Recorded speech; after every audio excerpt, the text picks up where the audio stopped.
For almost all of its existence, the universe did not know it was there. It expanded, it cooled, it formed matter-light stars and galaxies without a single moment of awareness. For billions of years, nothing watched the first stars ignite. No one witnessed the birth of galaxies stretching across millions of light years. No mind observed space-time bending under gravity's quiet pull. The universe did not pause. It did not wait. It did not need to be seen. Every process we now study, nuclear fusion, gravity, cosmic expansion, worked perfectly in complete silence. Physics did not hesitate in the absence of observers. Reality did not slow down until someone arrived to notice it. And that is where the discomfort begins, because it means consciousness was never part of the original plan. There is no equation in cosmology that requires awareness. No fundamental constant depends on perception. The universe does not check whether it is being watched before continuing to exist. Stars burn whether or not anyone understands how. Galaxies collide without asking if the collision matters. From the perspective of physics, consciousness is optional, which raises a deeply unsettling question. If the universe does not need consciousness to function, if reality operated flawlessly for nearly 14 billion years without a single thought, then why did consciousness appear at all?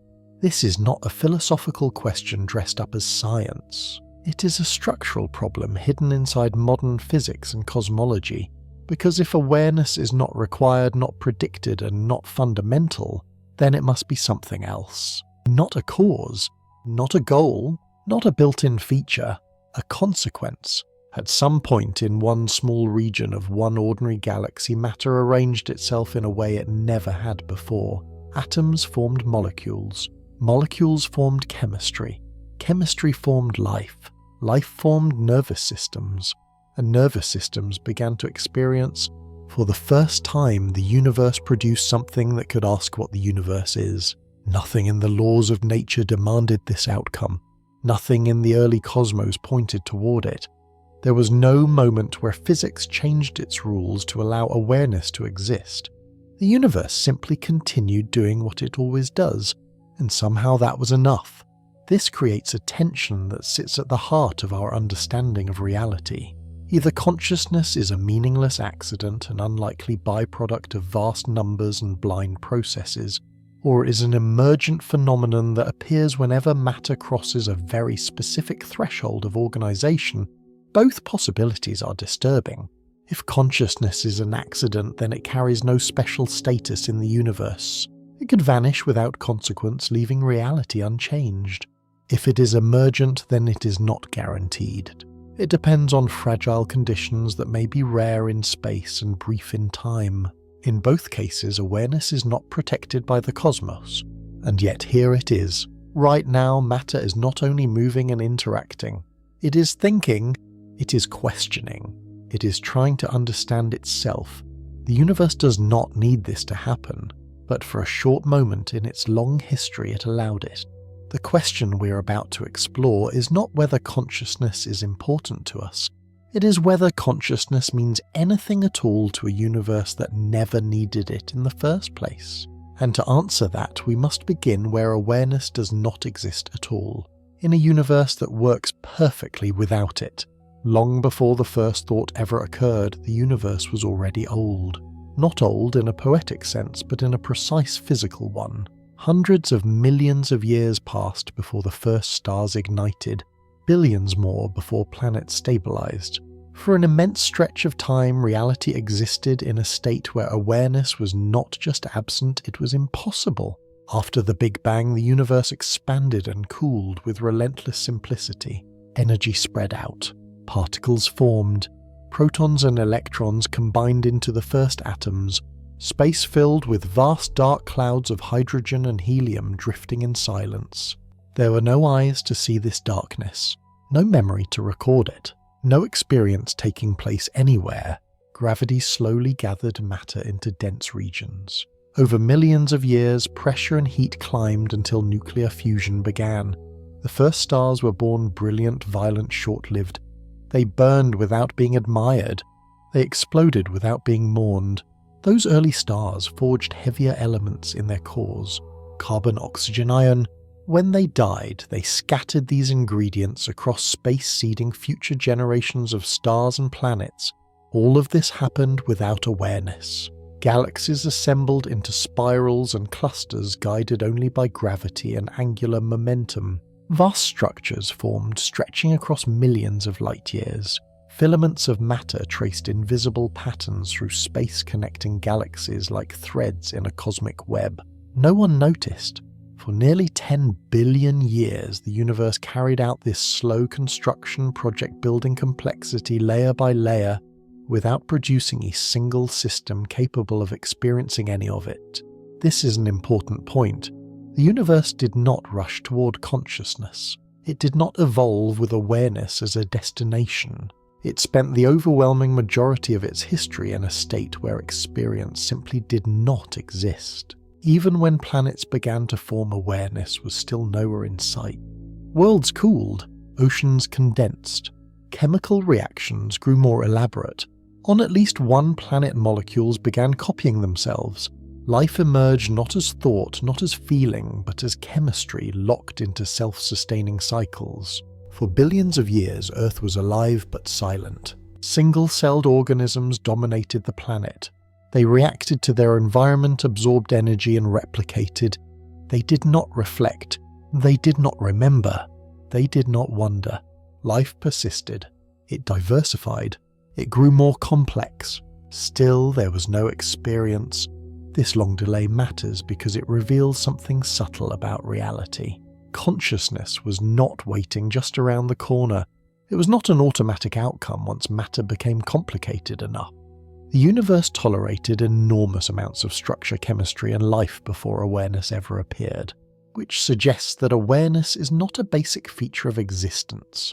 It is something that came much later, after the universe had already proven it could function perfectly well without it. And that leads to a sharper question. If reality spent most of its history unaware, and if it could have continued that way indefinitely, what exactly changed? To understand why consciousness feels so out of place in the universe, we have to look closely at the rules that govern reality itself. Physics at its deepest level is indifferent to experience. The equations that describe the universe do not contain thoughts. They do not reference feelings, intentions, or awareness.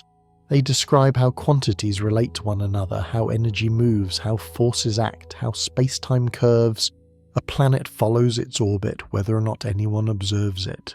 A star undergoes nuclear fusion whether or not its light is ever seen.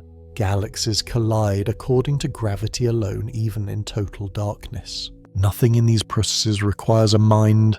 This often surprises people because physics sometimes uses the word observer. In everyday language, an observer implies a conscious being. In physics, it does not. An observer is simply any system that interacts with another system. A particle detector counts collisions without understanding what it counts. A photographic plate records light without knowing what it records. A rock can act as an observer by absorbing energy and changing state. No awareness is involved. Even in quantum mechanics, where observation plays a subtle and often misunderstood role, consciousness is not required. Measurement does not mean being noticed. It means physical interaction. When one system affects another, information is exchanged. That is enough. A Geiger counter collapses a wave function without ever experiencing surprise. From the perspective of physical law, the universe is complete without experience. The equations remain valid whether the cosmos is filled with observers or completely empty. This has an unsettling implication. If consciousness were removed entirely, if no system anywhere could feel, think, or reflect, the universe would not malfunction. Gravity would still work. Time would still flow. Entropy would still increase. Reality does not lean on awareness for support. This means consciousness is not fundamental in the way space-time, energy, or matter are fundamental. It is not written into the structure of the laws themselves. It is not a requirement for consistency. Physics allows a universe that never becomes aware. And that is precisely the universe we had for most of its history. So when awareness finally appears, it does not arrive as a missing puzzle piece snapping into place. It arrives as something extra, something the universe did not need but somehow produced anyway. That distinction matters. If consciousness were fundamental, we would expect it to appear early everywhere or inevitably. Instead, it arrives late locally and under very specific conditions. The laws of physics do not point toward awareness. They merely leave room for it, which forces us to abandon a comforting assumption. Consciousness is not the foundation of reality. Reality does not depend on being known. Awareness is something that happens inside the universe, not something the universe is built upon. And once that is clear, the question becomes impossible to avoid. If physics does not require a mind, and if the universe functioned perfectly without one, why did matter ever organize itself into something that could experience anything at all? Once we accept that the universe does not require consciousness, a quiet but deeply unsettling implication emerges. Awareness may be unnecessary. Not unnecessary in a personal sense, we care about it because it is all we ever know, but unnecessary in a cosmic one. From the standpoint of physics, nothing essential is added when experience appears. No new forces emerge. No equations are rewritten. The universe does not gain stability, efficiency, or order because something can feel it, which means consciousness is not a solution to a problem the universe had. It does not help stars form. It does not guide galaxies into place. It does not prevent entropy from increasing. The cosmos was already working. This strips consciousness of a role we instinctively want it to have. It is not the engine of reality. It is not the reason the universe exists. It is not the mechanism through which physics operates. It is something layered on top of processes that were already complete. That realization is uncomfortable because it challenges a deeply human intuition that awareness must matter in some fundamental way simply because it matters to us. But importance from the inside does not imply importance from the outside. A candle feels central in a dark room. From orbit it is invisible. From a cosmic perspective, consciousness may be like that candle, intensely meaningful locally yet irrelevant to the large-scale structure of reality. This forces a difficult reframing. If awareness is not fundamental, then it is not protected. The universe does not preserve it by default. There is no law that guarantees it will continue once it appears.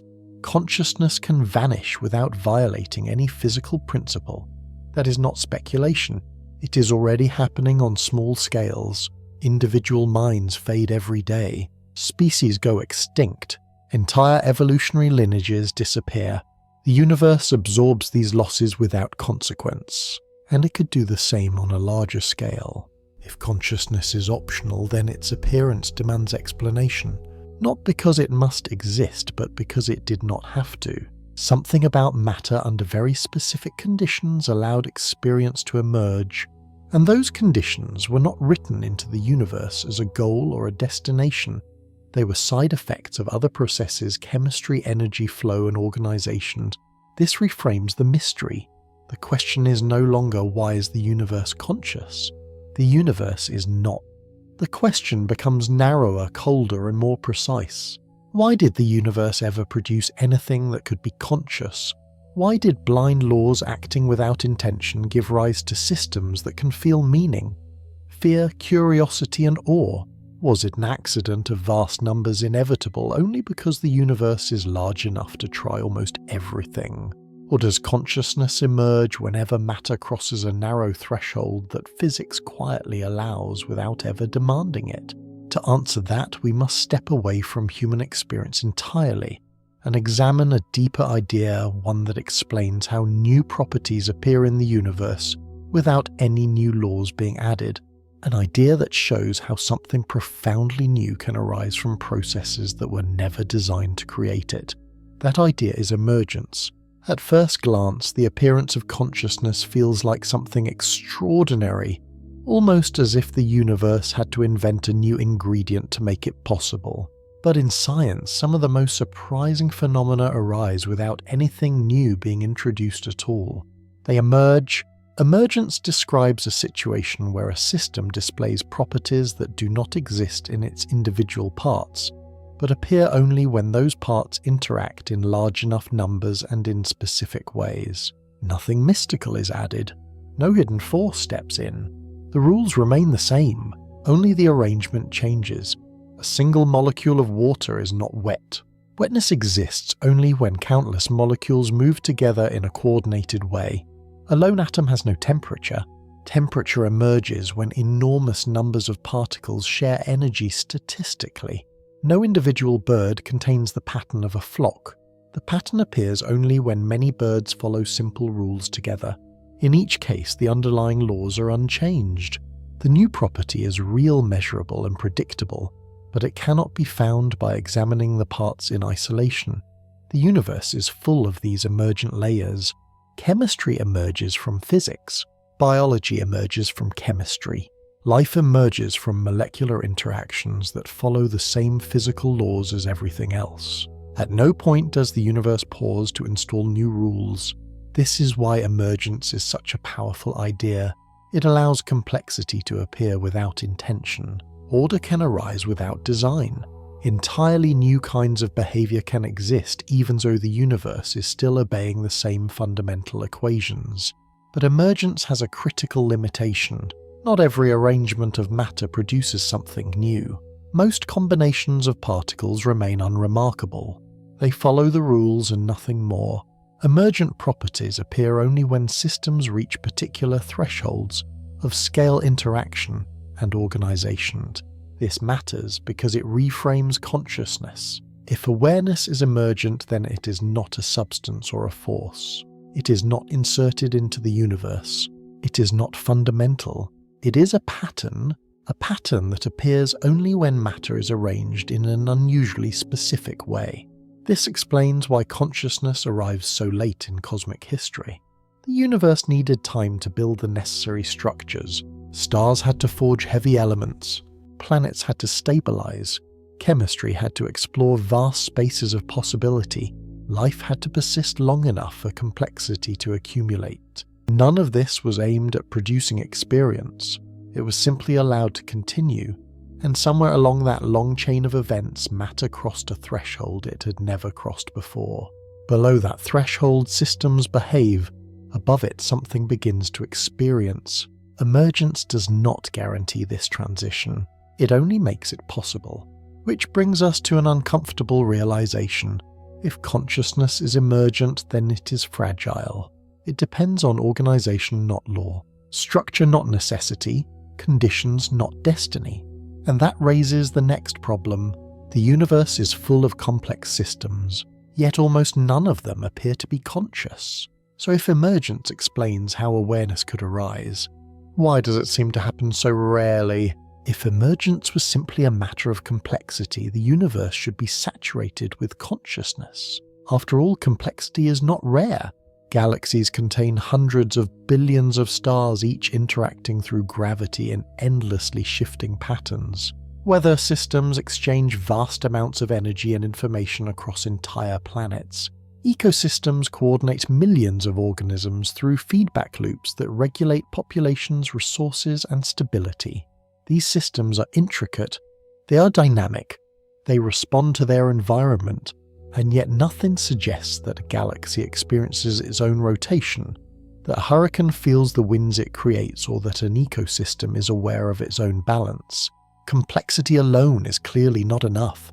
This is one of the most important constraints in the study of consciousness. It tells us that awareness does not scale smoothly with size, activity, or information processing. A system can be extraordinarily sophisticated and still entirely empty of experience. This distinction matters because it dismantles a tempting assumption. It is easy to imagine that if we keep adding more parts, more connections, more data, consciousness will eventually appear automatically. The universe offers no evidence for this. Some of the most complex systems we know remain unknowing. A galaxy organizes matter on scales larger than any brain. The global climate system integrates oceans, atmospheres, and energy flows across an entire world. Even human-built systems, the internet, global markets, artificial networks process information at levels no biological brain could match. None of them show signs of having an inner perspective. They calculate, they adapt, they optimize, but nothing is happening to them. This forces a refinement of the emergence idea. Awareness does not arise from complexity in general. It arises from a very specific kind of complexity, not just many interactions, but interactions arranged in a way that binds information together. Most complex systems are modular. Information remains local. Components affect nearby components, but no single state represents the system as a whole. Without that unification, there is no point of view. A storm has no center where the storm is experienced. An ecosystem has no internal model of itself. A distributed network can process enormous amounts of data without ever forming a single coherent perspective. Brains are different, not because they are the most complex systems in the universe, but because they are unusually integrated. Signals do not merely pass through. They loop back, influence future states, and combine information from many sources into a single internal scene. This suggests a harsh filter. The universe generates complexity easily. It generates consciousness only when complexity is organized in a very narrow way. Most systems never cross that line, which means emergence alone does not explain awareness. It explains possibility, not prevalence, and that leaves us with a deeper puzzle. If complexity is common but consciousness is rare, what kind of structure does awareness actually require? One of the clearest clues about the nature of consciousness comes from a simple timeline. Life appeared on Earth remarkably early. As soon as the planet cooled enough to support stable chemistry, self-replicating systems emerged. Within a few 100 million years, the planet was alive. Cells absorbed energy, copied themselves, and adapted to their environment, but awareness did not appear alongside life. For nearly 4 billion years, Earth was inhabited exclusively by organisms that reacted but did not reflect. They responded to stimuli, adjusted their behavior, and survived. But there is no evidence that anything experienced what it was doing. The planet was alive yet silent. This long delay matters because it shows that consciousness is not an automatic consequence of biology. Life can flourish for immense spans of time without producing a single moment of experience. Even as organisms grew more complex, awareness remained absent. Multicellular life diversified. Nervous systems appeared. Behavior became increasingly sophisticated. Yet most of this intelligence operated without anything like subjective experience. Reflexes dominated. Simple rules guided action. Information flowed, but it did not converge into a unified perspective. Consciousness arrived astonishingly late. Only after nervous systems became densely interconnected, capable of memory prediction and integration across time, did experience seem to emerge. Even then, it appeared gradually and unevenly. Not all animals crossed the threshold. Not all brains support awareness in the same way. This tells us something crucial. Evolution did not aim for consciousness. It tolerated it. For billions of years, natural selection produced systems that survived perfectly well without experience. Awareness was not necessary to reproduce or persist. It was not required to dominate ecosystems or reshape the planet. When consciousness finally appeared, it was not because evolution demanded it, but because certain lineages stumbled into a narrow configuration where it became possible. This reframes awareness as an evolutionary anomaly. Not a universal outcome, not a guaranteed upgrade, but a rare side effect of specific conditions. And those conditions are costly. Brains that support consciousness are metabolically expensive. They consume enormous amounts of energy. They are slow, vulnerable, and fragile compared to simpler control systems. From a purely evolutionary standpoint, awareness is not obviously advantageous, which raises a deeper question. If consciousness is expensive, unnecessary, and late, why did evolution ever allow it to persist at all? Natural selection is often misunderstood as a process that builds toward higher states of being. It does not. Evolution has no direction, no foresight, no preference for mind's meaning or experience. It selects only for what survives and reproduces under specific conditions. If a trait improves survival, it persists. If it wastes energy, it disappears. By that standard, consciousness is a strange outcome. Awareness is slow. It requires large, energy-hungry brains. It introduces hesitation, uncertainty, and emotional noise. A conscious organism does not merely react, it evaluates doubts and sometimes freezes. In many environments, this is a disadvantage. Simple systems often outperform reflective ones. A fast reflex can be more effective than careful consideration. A fixed rule can beat a flexible mind when conditions are stable. Blind optimization frequently wins over deliberation. For most of Earth's history, that was enough. Organisms thrived using simple feedback loops. They sensed changes, triggered responses, and conserved energy. No internal world was required, no memory beyond the moment, no prediction of futures that might never happen. From evolution's perspective, this is efficient, which means awareness was never a target. Consciousness did not emerge because it was the best solution. It emerged because under very specific circumstances it was not selected against. In certain niches, prediction became valuable. Environments grew more complex and less predictable. Social interaction began to matter. Long-term planning offered advantages that simple reflexes could not. Only then did the balance shift. Under those conditions, organisms that could model their world internally, remembering the past, simulating the future, integrating information across senses gained a fragile edge. Awareness did not replace simpler strategies. It layered itself on top of them. Even then it remained rare. Most evolutionary paths never moved in that direction. Many species became extraordinarily successful without anything resembling consciousness. Ants, bacteria, plants, and countless other organisms dominate the planet through efficiency, not experience. This reveals a critical insight. Evolution does not favor consciousness. It occasionally tolerates it. Awareness survives only when its benefits narrowly outweigh its costs, and only in environments that reward flexibility over speed, prediction, over reaction. That narrow balance explains both the rarity and fragility of conscious systems, and it points to a deeper distinction that cannot be ignored.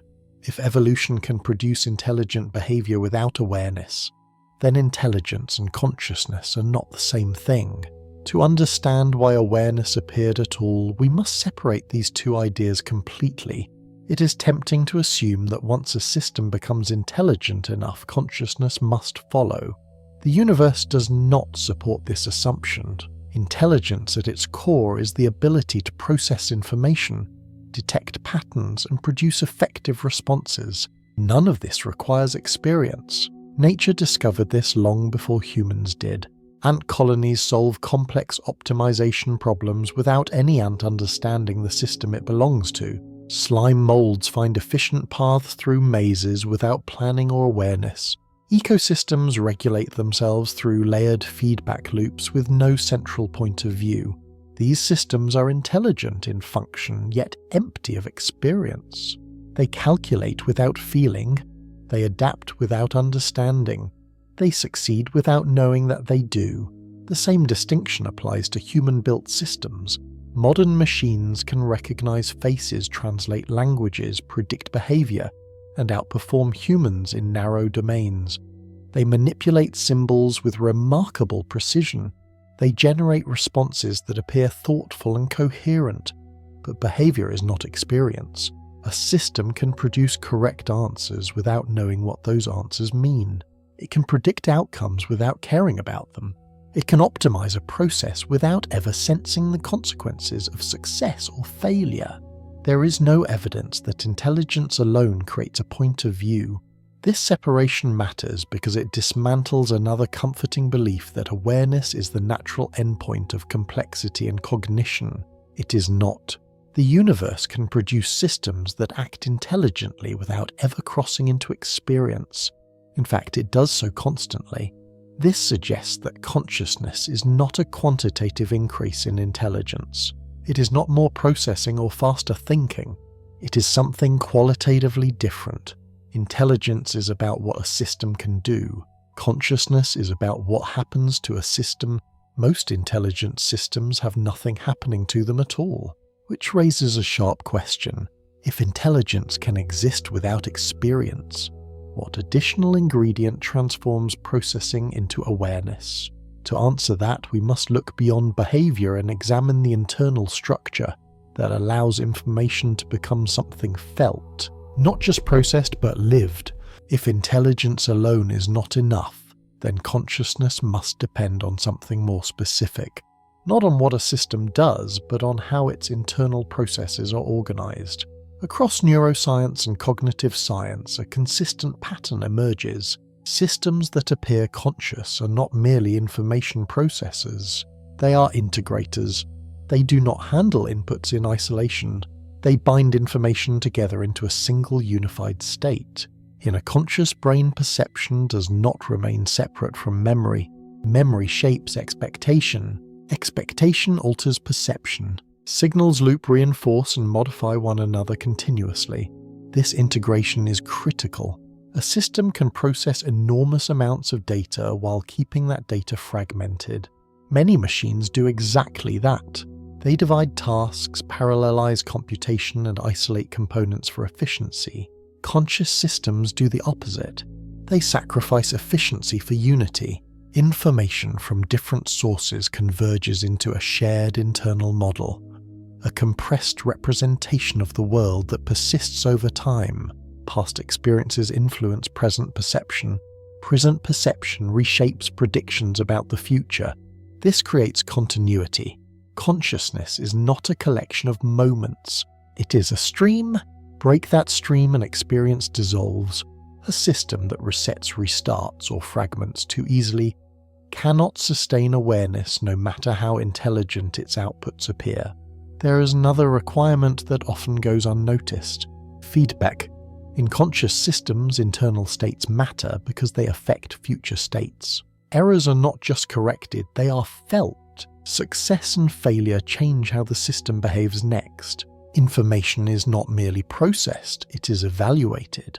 This evaluation introduces stakes. In biological organisms, those stakes are tied to survival. Pain, hunger, fear, and pleasure are not abstract signals. They are constraints that shape behavior from the inside. Without stakes, integration remains shallow. A system that can fail without consequence has no reason to bind its internal states into a coherent perspective. It can optimize locally and move on. Brains cannot. Their internal organization forces perception, memory, and action into a single ongoing process. That forced unity appears to be a prerequisite for experience, which suggests something important. Consciousness does not arise from complexity in general. It arises from complexity under constraint. A system must be integrated, continuous, and shaped by consequences it cannot ignore. Those conditions are rare, and that rarity may explain why awareness appears so late, so locally, and so briefly in a universe that never needed it at all. If consciousness requires integration, continuity, and constraint, then it cannot arise just anywhere. It can exist only within a very narrow window. Too little structure and information never binds. Signals pass through a system and vanish without leaving a trace.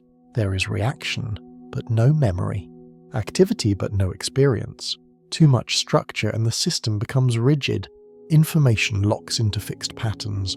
Flexibility disappears. The system behaves, but it cannot adapt its internal model of the world. Nothing new can be felt. Consciousness appears to exist between these extremes, balanced on a knife's edge between order and chaos. Neuroscience reveals this balance clearly. Brains do not operate at maximum stability nor at maximum randomness. Neural activity hovers near critical thresholds where small changes can propagate across the system without causing collapse. Below this regime, activity fades. Above it, activity becomes noise. Only near this boundary can perception, memory, and prediction coexist in a single coherent stream. This balance is difficult to achieve and easy to lose. Too much synchronization, and the brain enters pathological states where experience narrows or disappears. Too little coordination and awareness fragments. In either case, the system remains active but consciousness fades. The universe does not naturally favour this regime. Most physical systems drift toward equilibrium or fall into stable patterns. They dissipate energy efficiently. They minimize complexity. They do not maintain themselves near critical thresholds for long periods of time. Brains do. They are constantly pushed away from equilibrium by metabolism. Energy flows continuously, maintaining organized unstable states that would quickly collapse without constant input. This makes consciousness inherently fragile. It depends on sustained energy gradients, precise organization, and ongoing feedback. Remove any one of these and awareness dissolves without leaving a trace. From a cosmic perspective, this fragility is telling. The universe easily creates stars, galaxies, and planets. It struggles to create systems that balance on the edge between order and chaos for long enough to experience anything at all. Consciousness is not just rare because it is complex. It is rare because it exists only within a narrow window of physical conditions that the universe seldom holds open. And this suggests something even more unsettling. Awareness is not a stable state of matter. It is a temporary one, a fleeting phase that appears only when the universe by chance maintains the right balance, and disappears the moment that balance is lost. The way consciousness appears may be deeply misleading. We tend to imagine awareness as something that increases gradually: more neurons, more connections, more intelligence, and eventually more experience. But many of the most important changes in nature do not work that way. They happen suddenly. Water can cool quietly for hours, behaving like water in every measurable sense. Then, at a precise threshold, its internal organization reorganizes. The same molecules remain, the same laws apply, yet a new state appears. Ice. Nothing new was added. Nothing external intervened. The change emerged from structure alone. Consciousness may arise in the same way. As systems grow more integrated, more continuous, and more constrained, nothing remarkable happens for a long time. Information circulates. Feedback loops multiply. Complexity increases. Then at a certain point the system crosses a boundary. Below that boundary there is only processing. Above it there is experience. This explains why consciousness feels binary rather than gradual. A system does not seem half-aware in the same way it can be half-complex. Either there is something it feels like to be that system, or there is nothing at all. Phase transitions behave this way. They resist reduction to linear explanations. A small change in organization can produce a qualitative shift in behavior. Temperature changes smoothly. State changes abruptly. If consciousness is a phase transition, then its rarity makes sense. Phase boundaries are narrow. Most systems remain safely on one side. Only those that satisfy multiple conditions at once. Integration, continuity, constraint, and energy flow crossover. This also explains why awareness is fragile. Push the system slightly too far toward rigidity and experience collapses. Push it toward chaos and the stream fragments. Consciousness exists only while the balance holds. Once it fails, the system does not become less conscious. It becomes empty. From this perspective, the universe does not gradually build awareness. It accidentally triggers it. And that changes how we should think about its appearance, not as an inevitable outcome of complexity, but as a rare transition that most systems never reach. Which raises the next question. If consciousness is a phase transition allowed by physics but not demanded by it, why does the universe allow it at all? The most unsettling part of this story is not that consciousness is rare, it is that nothing in the universe seems to forbid it. The laws of physics do not require awareness, but they also do not exclude it. They describe how matter moves, how energy flows, how structures form and decay. Within those constraints, an enormous range of organization is possible. Most of it is unremarkable. Some of it is complex. A vanishingly small fraction crosses into experience. From the universe's point of view, there is no distinction. Physics does not label one arrangement meaningful and another empty.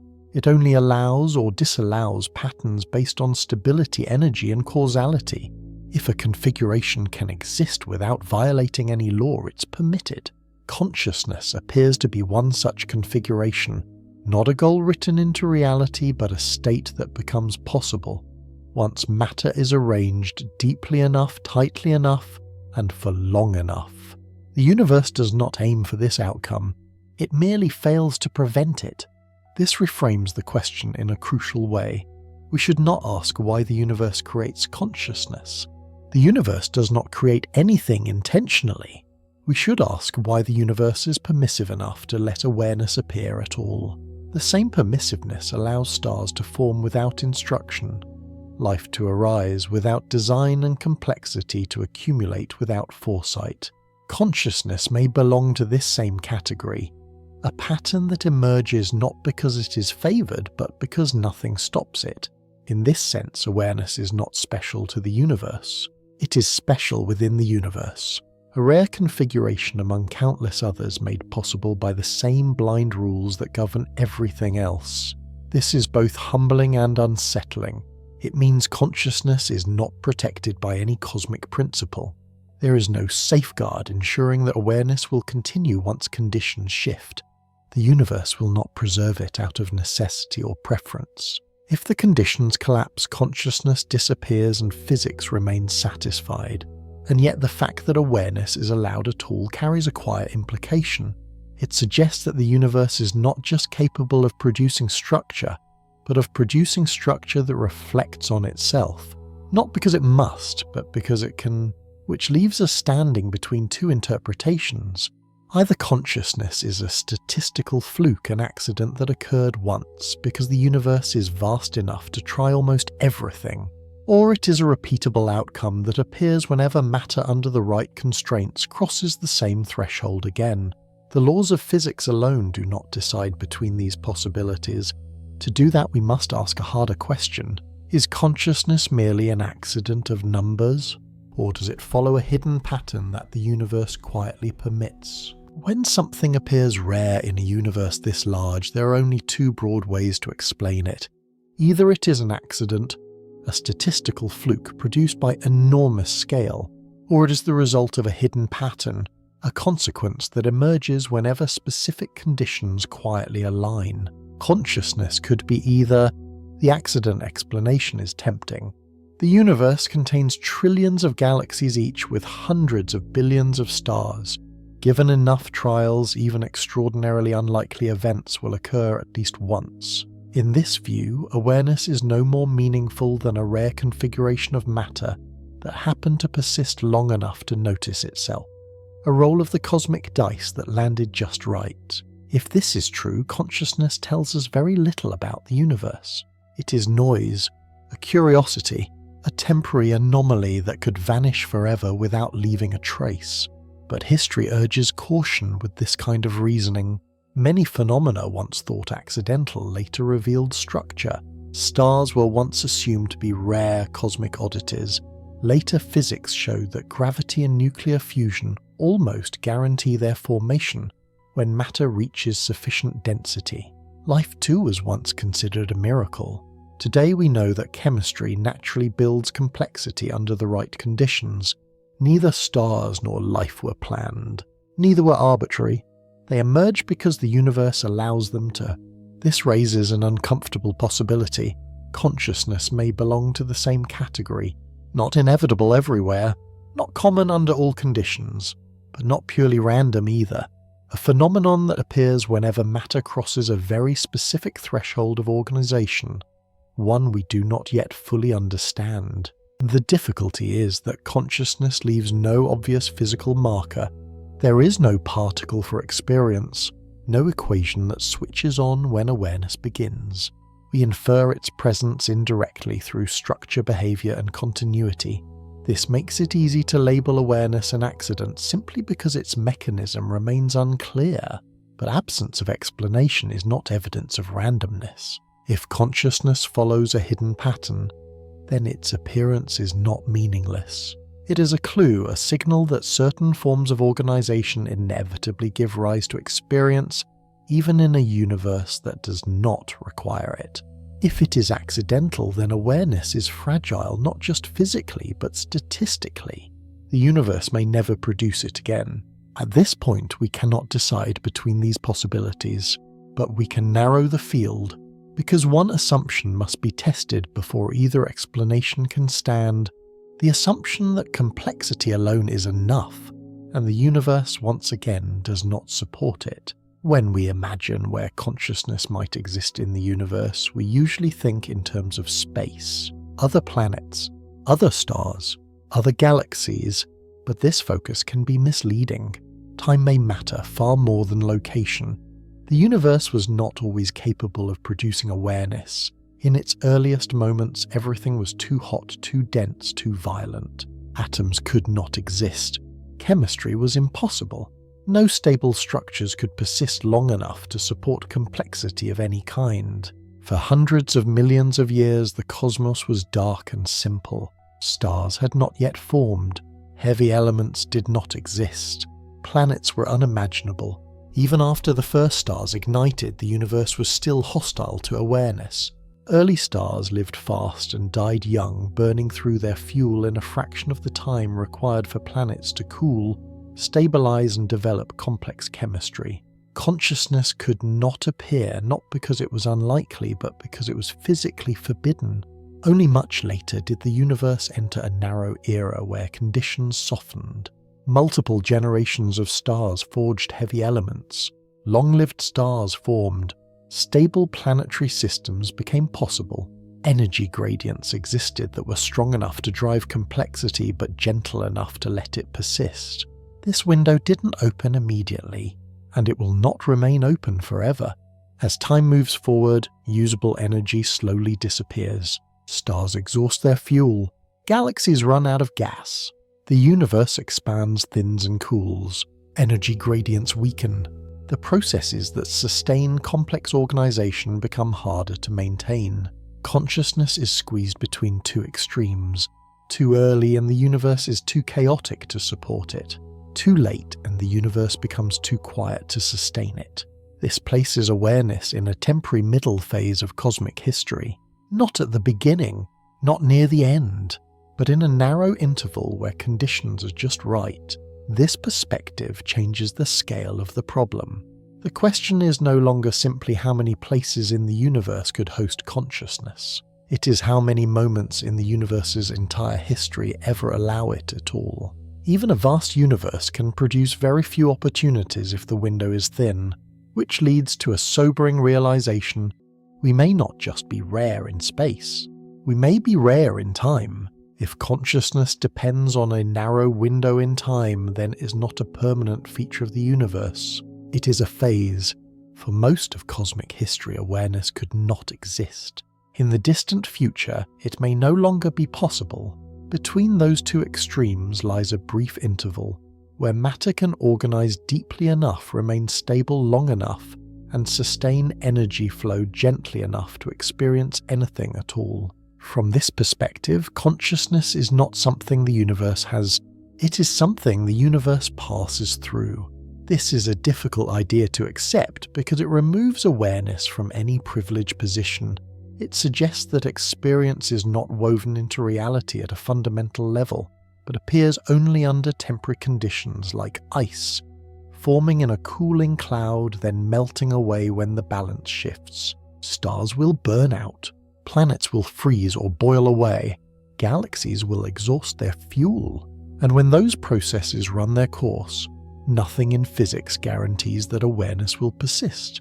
The universe does not protect conscious systems. It does not preserve memory or meaning. It does not slow entropy to maintain experience. When the conditions that allow integration and continuity fail, consciousness disappears without resistance. Not dramatically, not catastrophically, simply by becoming impossible. This does not mean the universe becomes broken. It means it returns to its default state, a state in which matter moves, energy flows, and time progresses without anything experiencing it. This reframing has a profound implication. Consciousness is not the culmination of cosmic evolution. It is not the endpoint toward which everything was heading. It is a temporary configuration that appears when circumstances aligned, then fades when they do not. In that sense, awareness is closer to a weather pattern than a law of nature. It forms It persists briefly, and then it dissolves, which raises a quiet but unsettling question. If consciousness is only a passing phase of the universe, does its appearance change anything at all? From the standpoint of physics, the answer appears to be no. The universe does not respond to being observed. Stars do not burn differently when they are studied. Galaxies do not alter their paths when they are mapped. Time does not slow down because it is understood. Every equation that governed reality before consciousness appeared continues to govern it now unchanged. If every conscious system were to vanish tomorrow, nothing fundamental would break. Gravity would still curve space-time. Nuclear fusion would still power stars. Entropy would still increase. The universe would proceed exactly as it always has. This is not a statement about value. It is a statement about indifference. Physics does not register awareness as a variable, meaning beauty and significance are not properties the universe tracks. They are not conserved quantities. They do not appear in the equations. They exist only where experience exists. When consciousness fades, the universe does not lose information in a physical sense. It loses nothing. It needs to continue evolving, but something subtle disappears. Without awareness, events still happen, but nothing happens to anyone. A supernova without observers is only energy redistribution. A spiral galaxy without witnesses is only gravity at work. A collision of worlds is just matter following trajectories. There is no tragedy, no wonder, no memory. This forces a stark conclusion. Consciousness is not important to the universe. The universe does not depend on being known. It does not strive for understanding. It does not miss awareness when it is gone. And yet this indifference is precisely what makes the existence of consciousness so strange. Because while the universe does not care whether it is known, knowledge still appears within it. For a brief window, matter becomes capable of asking questions about what is happening. It measures, it models, it reflects. The universe does not need this, but it allows it, which means that although awareness does not change how the universe behaves, it changes something else entirely. It changes what it is like for anything to exist at all. And that difference, subtle, local and temporary, leads us to the final turn of this story. Although the universe does not care whether it is known, something undeniably different happens when awareness appears. Not to the laws of physics, not to the motion of galaxies, but to the structure of reality from the inside. When consciousness exists, information stops being merely processed and begins to be interpreted. A non-conscious system reacts. A conscious system understands that it is reacting. This distinction is subtle but profound. For the first time, the universe contains systems that do not just undergo events but experience them. Events acquire an internal dimension. Time is no longer just a sequence of states. It becomes something that passes, past, present, and future separate. A conscious system remembers what has happened. It anticipates what might happen next. It evaluates what matters and what does not. None of these distinctions exist in the rest of the universe. A rock contains information about its environment encoded in its structure, but it does not model that information. A thermostat responds to temperature, but it does not understand heat. A galaxy evolves over billions of years, but it does not experience aging. Consciousness introduces a new layer of organization, not a new force, not a new particle, but a new relationship between information and action. Once awareness appears, the universe contains systems that can ask questions about it. Systems that can measure their own limitations. Systems that can imagine futures that have not yet occurred. From a physical perspective, this changes nothing. From an experiential perspective, it changes everything. Because without consciousness, reality has no point of view. Nothing is happening to anything. Events unfold, but they are not felt. With consciousness, existence gains an interior. The universe does not become purposeful. It does not gain intention. It does not acquire meaning on its own. But within it, islands of meaning briefly exist. This is the paradox at the heart of awareness. Consciousness is cosmically irrelevant and locally absolute. It does not matter to the universe. but it matters completely to the only systems that can notice anything at all. And that tension leads to a final unsettling realization. If awareness is the only place where meaning can exist, and if the universe does not guarantee awareness, then meaning itself may be fragile, not written into reality, not preserved by physics, but dependent on a rare and temporary state of matter. Which brings us to the last question of this journey. If consciousness is not the purpose of the universe, but the only place where purpose can exist, what exactly does that make us? If consciousness is not written into the universe as a goal, then our existence carries no cosmic mandate. We are not the reason the universe exists. We are not its destination.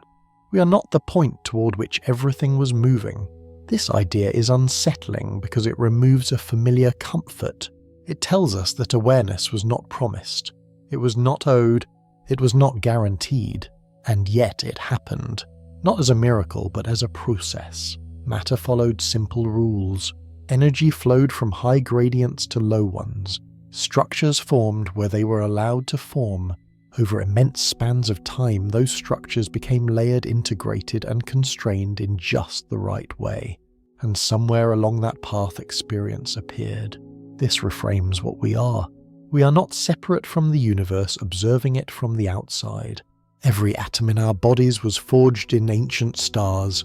Every chemical bond in our brains obeys the same laws that govern galaxies. The forces shaping our thoughts are the same forces shaping cosmic structure. Consciousness did not arrive from beyond reality. It arose within it. From this perspective, awareness is not the universe knowing itself by intention, but by accident of organization. Matter arranged deeply enough begins to model its surroundings. Eventually it begins to model itself.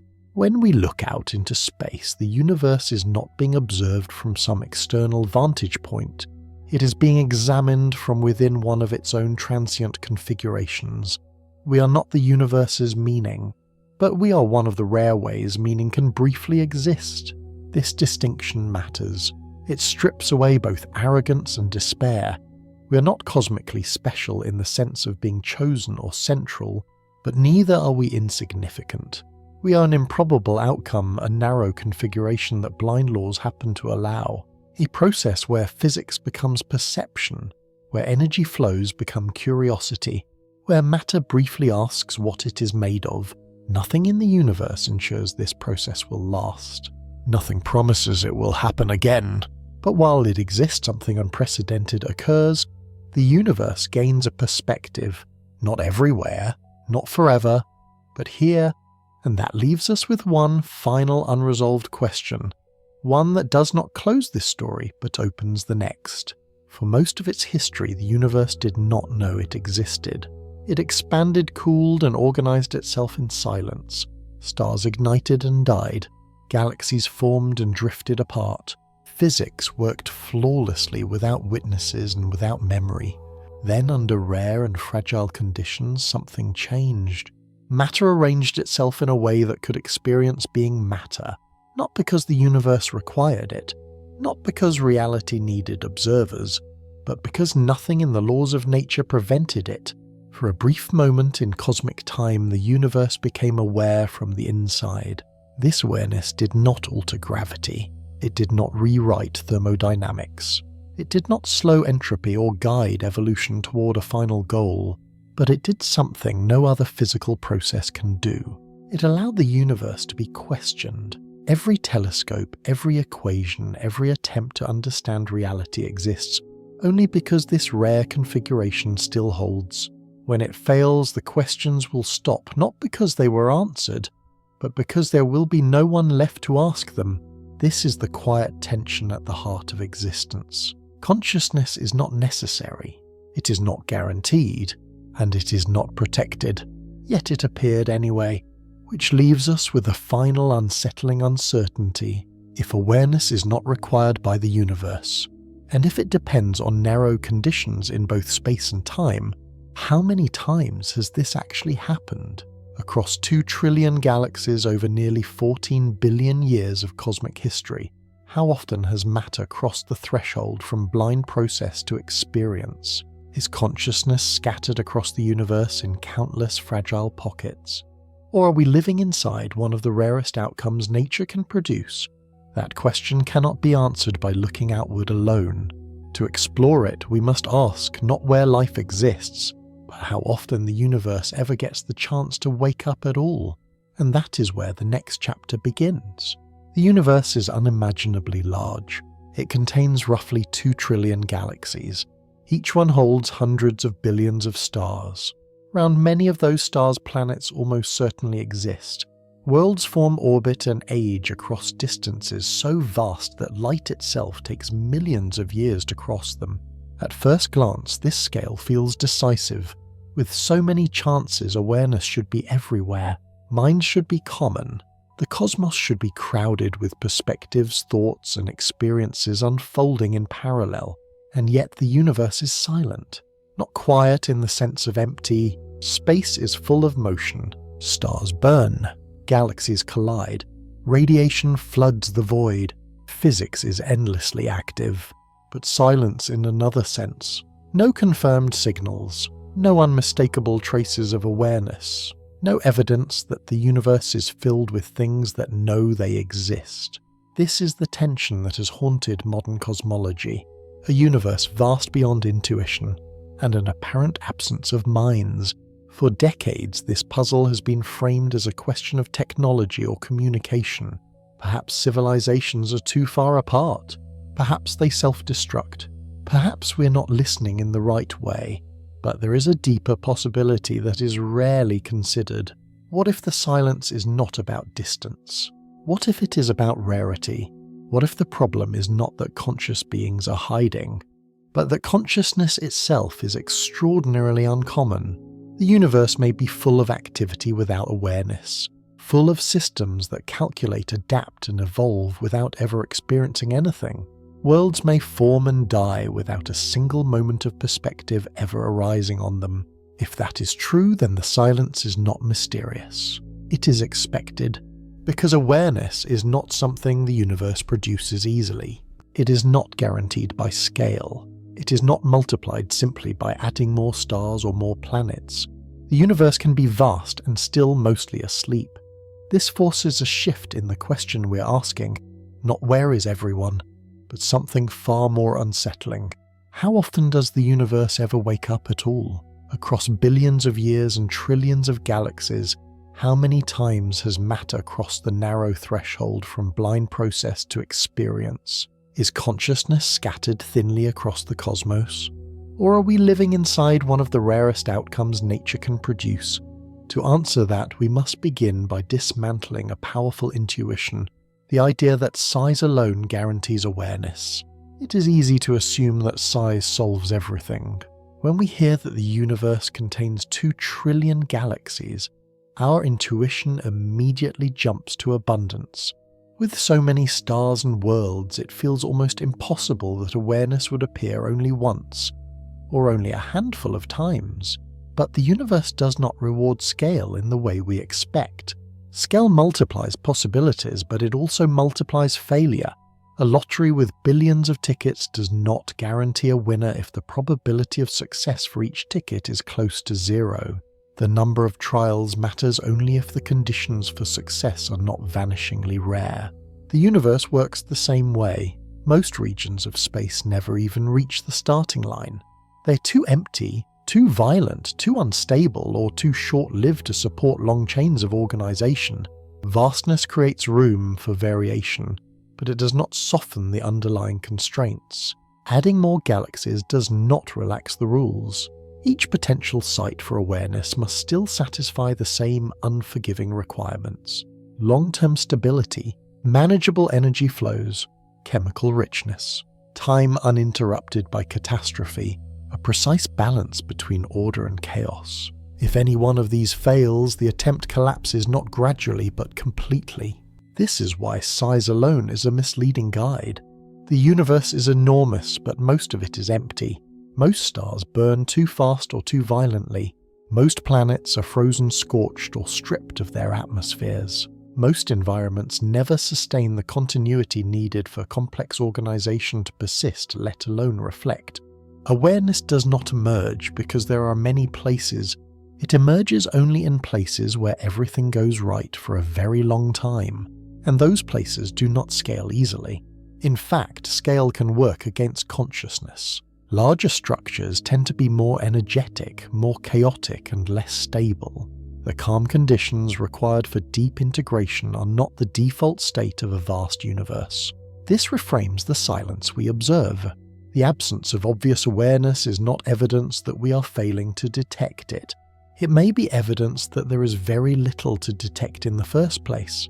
A universe can be enormous and still produce only a handful of waking moments, which means the next step is unavoidable. If size does not guarantee awareness, then we must look at what the universe is actually like. Not in theory, but in practice. We must examine whether most of the cosmos is even capable of hosting consciousness at all. When we picture the universe, we often imagine stars scattered gently through space with planets quietly orbiting them. This image is comforting and deeply misleading. Most of the universe is not merely unfriendly to consciousness, it is actively hostile to it. The vast majority of space is near-perfect vacuum. A few atoms drift across distances measured in millions of light-years. Temperatures hover just above absolute zero. Radiation passes through unhindered stripping structure apart faster than it can form. There is no chemistry here, no stability, no persistence. These regions are not waiting to become habitable. They are fundamentally incompatible with the kinds of organization awareness requires. Even within galaxies, hostile conditions dominate. Near galactic centers, radiation levels are extreme. Supermassive black holes flood their surroundings with energetic particles. Star formation can be violent and brief. Orbits are disrupted. Long-term stability is rare. Elsewhere, stars form in isolation or in chaotic bursts. Many burn too fast, emitting intense radiation that sterilizes nearby worlds. Others flare unpredictably, erasing atmospheres and destroying complex chemistry before it has time to organize. The universe does not gently nurture complexity, it assaults it. Catastrophic events are common. Supernovae sweep through star-forming regions. Gamma-ray bursts release more energy in seconds than the sun will emit in its entire lifetime. Gravitational interactions eject planets into interstellar space, or hurl them into their parent stars. These events do not need to be frequent to be decisive. Consciousness requires continuity. It depends on uninterrupted time, millions or billions of years during which complex systems can form, integrate, and persist. The universe rarely grants that kind of patience. This means most locations fail long before awareness becomes possible, not because consciousness is improbable in principle, but because the environments required for it are relentlessly erased. From this perspective, the silence is no longer mysterious. The universe is not empty of activity, it is empty of safe harbors. Only in rare, sheltered regions does matter avoid being torn apart long enough to attempt something as fragile as experience. And even there, survival is never guaranteed, which forces the next question. If most of the universe is hostile, what about the places where complexity does manage to survive? Are all galaxies equally capable of hosting awareness, or are some far less promising than others? It is tempting to think of galaxies as interchangeable containers, vast collections of stars where consciousness might arise given enough time. They are not. Galaxies differ dramatically in structure, history, and stability, and those differences matter. Many galaxies are small, chaotic, and short-lived. Dwarf galaxies, for example, often lack the gravitational stability needed to hold onto gas for long periods. They form stars in brief, violent bursts, then fall silent. Their environments are chemically poor and easily disrupted. These galaxies do not offer patience. Other galaxies are massive but hostile in different ways. Starburst galaxies burn through their gas, rapidly flooding space with radiation and supernovae. Their brilliance is spectacular but destructive. Long-term calm is sacrificed for short-term intensity. Elliptical galaxies tell a different story. They are old and quiet, having exhausted most of their star-forming material early in cosmic history. While stable, they are often chemically stagnant. New planetary systems are rare. Opportunities for complex chemistry are limited. Even spiral galaxies, the kind we inhabit, are not uniformly welcoming. Within a single spiral galaxy, conditions vary dramatically. Near the center, radiation increases and gravitational interactions intensify. Far from the disk star formation becomes sparse and chemical richness declines. Only a narrow band offers the combination of stability, resources, and time that complex systems require. This is sometimes called a galactic habitable zone. Not a guarantee of life, but a region where long-term order is not immediately destroyed. Most galaxies do not maintain such zones for long. Many never form them at all. This means that even before we consider stars or planets, the universe has already filtered out most potential sites for awareness. Entire galaxies fail the test, not because consciousness is unlikely, but because the conditions needed for it never persist. Scale shrinks rapidly under scrutiny. 2 trillion galaxies do not represent 2 trillion opportunities. They represent a vast population of environments, most of which are fundamentally unsuitable for anything as fragile as experience. And this narrowing has only begun, because even within the most promising galaxies, another bottleneck waits: stars themselves. Even in the most stable galaxies, awareness faces another unforgiving filter: stars.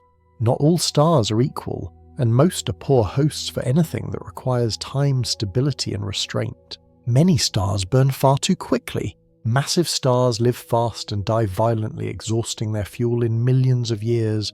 Their short lifespans end in supernovae that flood surrounding space with radiation, tearing apart nearby systems before complex organization has a chance to mature. These stars are spectacular but useless for awareness. At the other extreme, small red dwarf stars dominate the universe by number. They burn slowly and can last for trillions of years. At first glance, they seem ideal, but they come with a cost. Red dwarfs are often violently active, especially in their early stages. Powerful flares erupt without warning, bombarding nearby planets with radiation capable of stripping atmospheres and sterilizing surfaces. Planets close enough to receive warmth are often tidally locked, creating extreme climates that challenge long-term stability. Longevity alone is not enough. Some stars are too variable. Others emit radiation in wavelengths hostile to complex chemistry. Many form in crowded regions where gravitational interactions disrupt planetary orbits long before they can settle. Only a narrow class of stars strike the right balance. They must live long enough for planets to cool and stabilize. They must emit energy gently without catastrophic flaring. They must exist in relatively calm neighborhoods where orbits remain predictable over billions of years. Even then, success is not guaranteed. Stars evolve, their brightness changes, habitable zones drift outward. Worlds that begin in stable conditions can be pushed into extremes over time, freezing or boiling away. Whatever complexity once existed. This means stars act as a ruthless filter. The universe produces stars easily. It produces suitable stars sparingly. Each additional requirement sharply reduces the number of viable paths toward awareness. And by the time we finish filtering galaxies and stars, the universe that seemed overflowing with opportunity begins to look far less forgiving. Yet even this is not the tightest constraint, because a suitable star is only a stage. The real narrowing begins when planets enter the picture. A suitable star is only the beginning. Around most stars, planets do form, but the vast majority of them never become anything more than the inert outcomes of gravity and chemistry. Worlds assemble, cool, and persist for billions of years without ever approaching the conditions required for awareness. Most planets are extreme. Some are scorched, locked in tight orbits where surface temperatures melt rock and strip atmospheres into space. Others are frozen, receiving too little energy to sustain complex chemistry. Many lack magnetic fields, leaving them exposed to stellar radiation that erodes stability molecule by molecule. Even planets that sit within a so-called habitable zone are not guaranteed anything. The habitable zone is a temperature estimate, not a promise. It says liquid water could exist, not that it does or that it will last. Atmospheres can be lost. Oceans can freeze or evaporate. Tectonic activity can stall, preventing the recycling of nutrients that long-term complexity depends on. Timing matters here as much as location. A planet may pass briefly through favourable conditions only to leave them long before complexity has time to organise. Others remain stable for billions of years, yet never develop the chemical pathways that lead beyond simple reactions. And then there are the rare coincidences: a large moon that stabilizes axial tilt, plate tectonics that regulate climate over deep time, a magnetic field strong enough to shield the surface, a history calm enough to avoid repeated sterilization, yet dynamic enough to drive change. None of these are guaranteed. Each reduces the odds further. From a distance, Earth looks ordinary, a small rocky planet orbiting an unremarkable star. Up close, it is an unlikely convergence of conditions that held steady for billions of uninterrupted years. Planets do not just need to be habitable. They need to remain habitable long enough for something extraordinarily fragile to happen. And even when all of this succeeds, the universe still has not crossed the most difficult threshold, because a planet can host life and still never wake up. At this point, it may sound as if life itself is impossibly rare. It may not be. Across chemistry, physics and planetary science, evidence increasingly suggests that the basic ingredients of life assemble readily under the right conditions. Organic molecules form in interstellar clouds. Complex chemistry arises spontaneously wherever energy flows through matter for long enough. Life in its simplest form may be a natural consequence of chemistry. Self-replicating systems do not require awareness, intelligence, or intention. They require only stability, variation, and time. Once these conditions are met, evolution begins almost automatically. On Earth, life appeared quickly, almost as soon as the planet became stable enough to support it. This rapid emergence suggests that biology itself may not be the hardest step, but life and consciousness are not the same thing. For most of Earth's history, life flourished without ever producing a single moment of experience. Microorganisms dominated the planet for billions of years. They spread, diversified, and reshaped the atmosphere, yet nothing suggests that any of it was felt. Life can thrive without awareness. Evolution can succeed without experience. This distinction is crucial. If life is relatively common but awareness is not, then the universe may be full of living systems that never know they are alive. Biospheres may bloom and fade in complete darkness, biologically rich yet experientially empty. From a cosmic perspective, life may be easy, waking up may not be, which means that even when all earlier bottlenecks are past, galaxies, stars, planets, chemistry, the universe has only reached the starting line of the real challenge. The appearance of consciousness is not the continuation of life's story.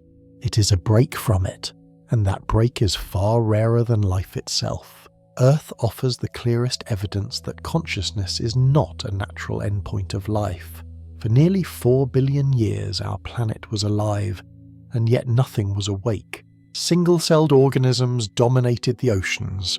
They absorbed energy, replicated efficiently, and adapted to changing conditions. Over time, they transformed the atmosphere, altered the chemistry of the oceans, and reshaped the surface of the planet itself. All of this happened without experience. There was no fear, no curiosity, no sense of being alive. Even as life grew more complex, the silence continued. Multicellular organisms appeared, bodies differentiated, nervous systems evolved to coordinate movement and respond to the environment. Behavior became sophisticated yet still automatic. Signals flowed, but they did not converge into a unified inner world. For hundreds of millions of years, animals lived hunted and died without anything like awareness as we understand it. This long delay is not an accident. It tells us that consciousness requires far more than biology. It demands a specific architecture, dense integration feedback across time, and internal models capable of predicting and evaluating the world. Life explored countless evolutionary paths before stumbling into that configuration. And even then, awareness did not spread everywhere. Most species never crossed the threshold. Many complex organisms remained locked into reflex and instinct. Evolution found success without ever needing experience. Earth's history makes one thing clear: if consciousness were easy, it would have appeared early. If it were favoured, it would have appeared often. Instead, it arrived late and sparingly. For most of the planet's existence, Earth was biologically rich but experientially empty, a living world that never knew it was alive. This suggests a sobering possibility. Across the universe, countless planets may follow the same path. They may host oceans of life forests of complexity and ecosystems of staggering richness, without ever producing a single moment of awareness.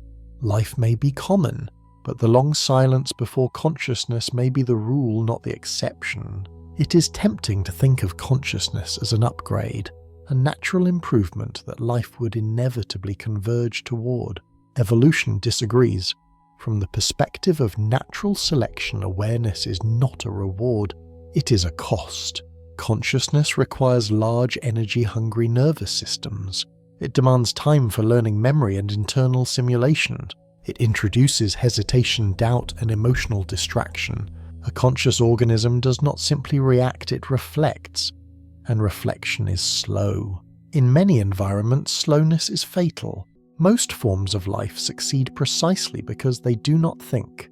They operate through fast, efficient rules shaped by selection.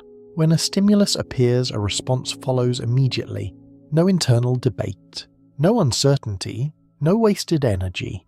This is not a flaw, it is an optimization. Bacteria dominate the planet through speed and simplicity. Plants thrive without perception by responding chemically to light and water. Insects coordinate complex behavior through instinct and local signals, not awareness. Even many vertebrates rely primarily on reflex and pattern, not experience. These strategies work. They scale. They replicate. They endure.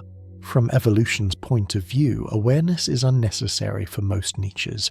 A system that feels pain does not automatically survive better than one that simply avoids damage. A system that experiences fear does not outperform one that withdraws mechanically. In fact, awareness can be a liability. It consumes energy. It creates internal conflict. It can paralyze decision-making. Unless an environment specifically rewards flexibility, long-term prediction, and internal modeling, consciousness offers little advantage, and such environments are rare. This explains why awareness does not spread once it appears. Even on Earth, where consciousness exists, it remains confined to a narrow slice of life. Most organisms continue to thrive without it. Evolution does not rush to replicate experience. It preserves whatever works. This has a profound implication for the universe. Even if life is common and even if complexity arises frequently, awareness will not automatically follow.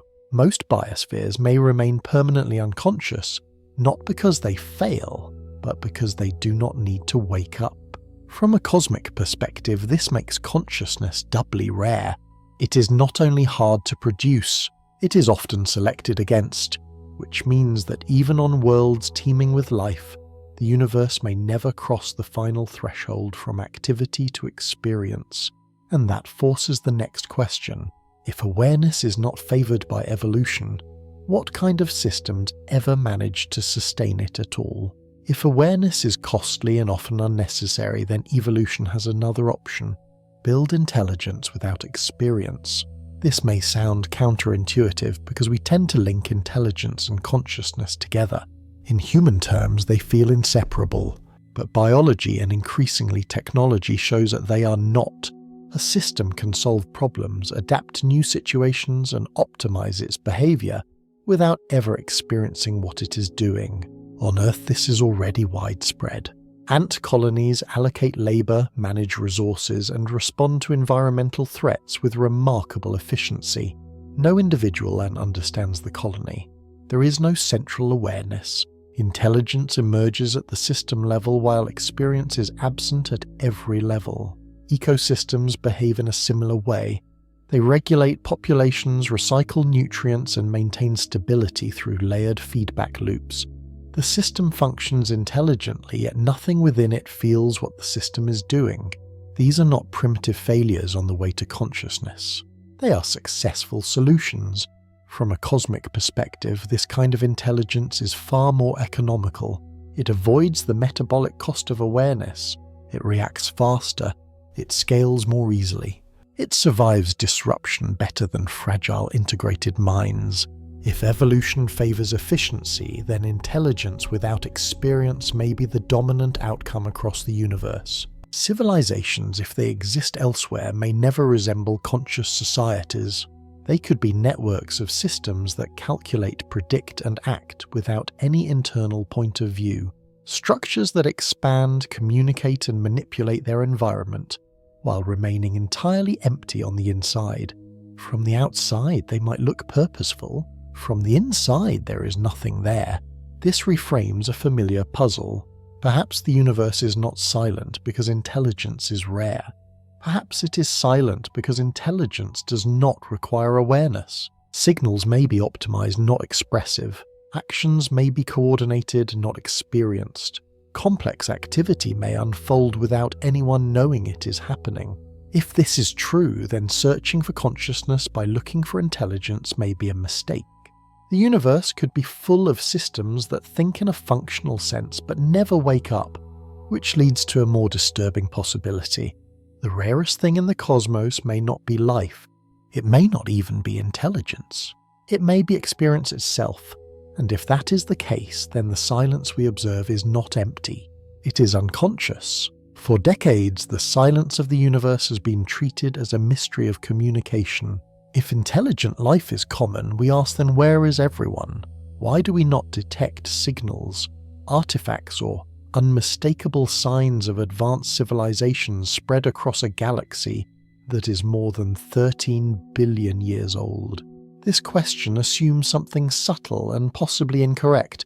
It assumes that intelligence naturally announces itself. It assumes that awareness wants to be seen. It assumes that thinking systems produce outward traces we can recognize. But if intelligence does not require experience, this assumption collapses.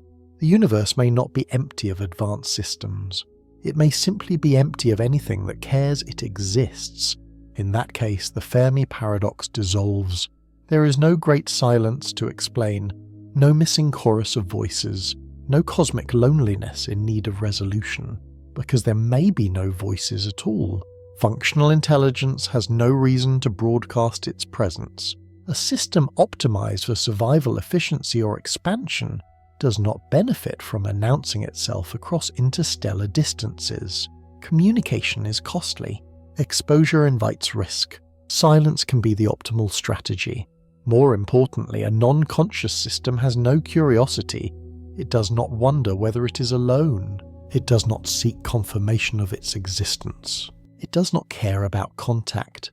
From the outside, such systems would be almost invisible. They would manipulate matter locally, optimize energy use, and perhaps even reshape their environments quietly, efficiently, and without drama. Even large-scale activity might leave ambiguous traces. Structures could be mistaken for natural processes. Signals could be narrow, transient, or indistinguishable from noise. In this reframed view, the universe is not silent because civilizations are rare. It is silent because experience is rare. The cosmos may be filled with systems that act intelligently but never wake up. Systems that never feel the need to communicate because there is no one inside them to feel anything at all. If this is true, then the search for extraterrestrial intelligence has been aimed at the wrong target. We have been listening for minds, but the universe may mostly produce machines, and that possibility forces us to confront a deeper, more unsettling question. If most intelligence is empty, what kind of coincidence does it take for awareness to arise at all?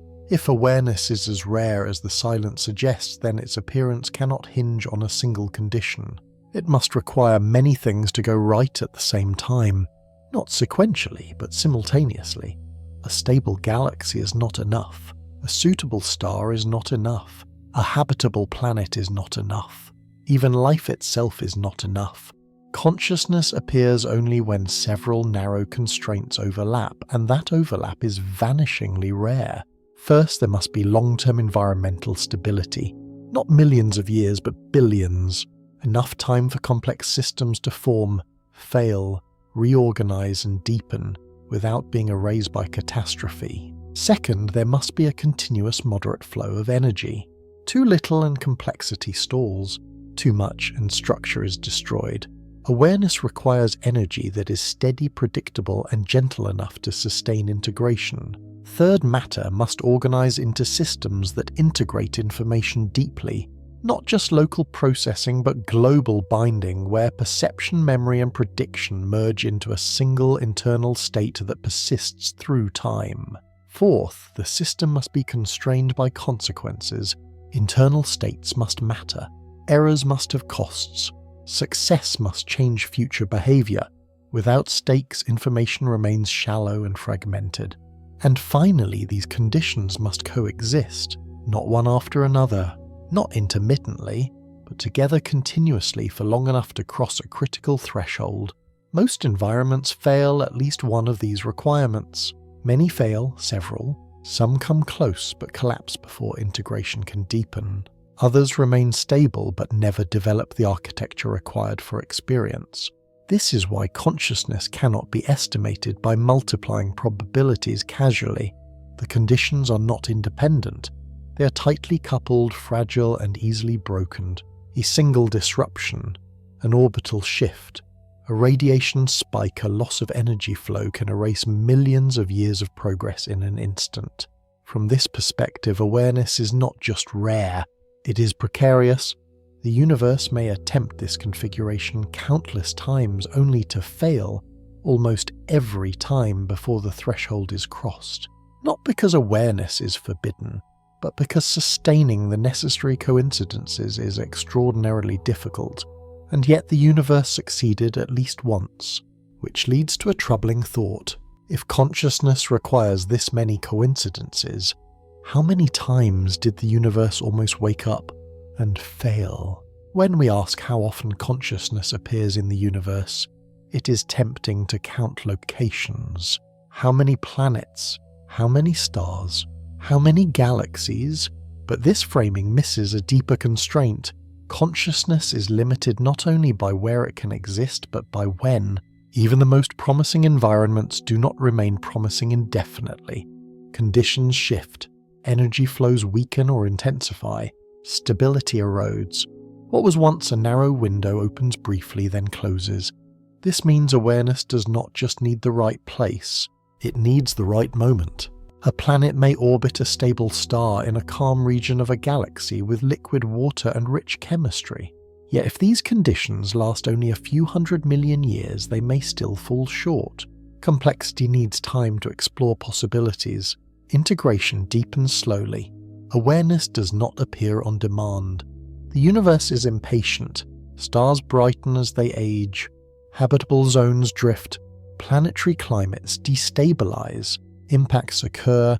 Magnetic fields weaken. Small changes accumulate until continuity is broken. Even on Earth, the window was narrow. For billions of years, the planet supported life without awareness. When consciousness finally emerged, it did so during a relatively brief and unusually stable climatic period. A slight shift in temperature, atmospheric composition, or orbital dynamics could have erased that possibility entirely. This suggests that most potential sites for awareness fail, not because they are impossible, but because they do not last long enough.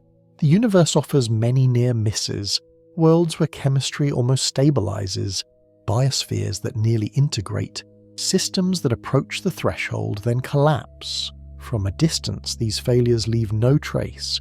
There is no marker in the sky for a planet that came close to waking up, no signal for a biosphere that remained unconscious for just a little too long. Time quietly erases the attempt. This reframes Rarity once again. Consciousness is not just uncommon in space, it is uncommon across the entire timeline of the universe. Even a vast cosmos can produce very few waking moments if the window for awareness is thin and fleeting, which leads to a sobering possibility. The universe may not only be mostly asleep, it may only wake up briefly rarely and then forget that it ever did.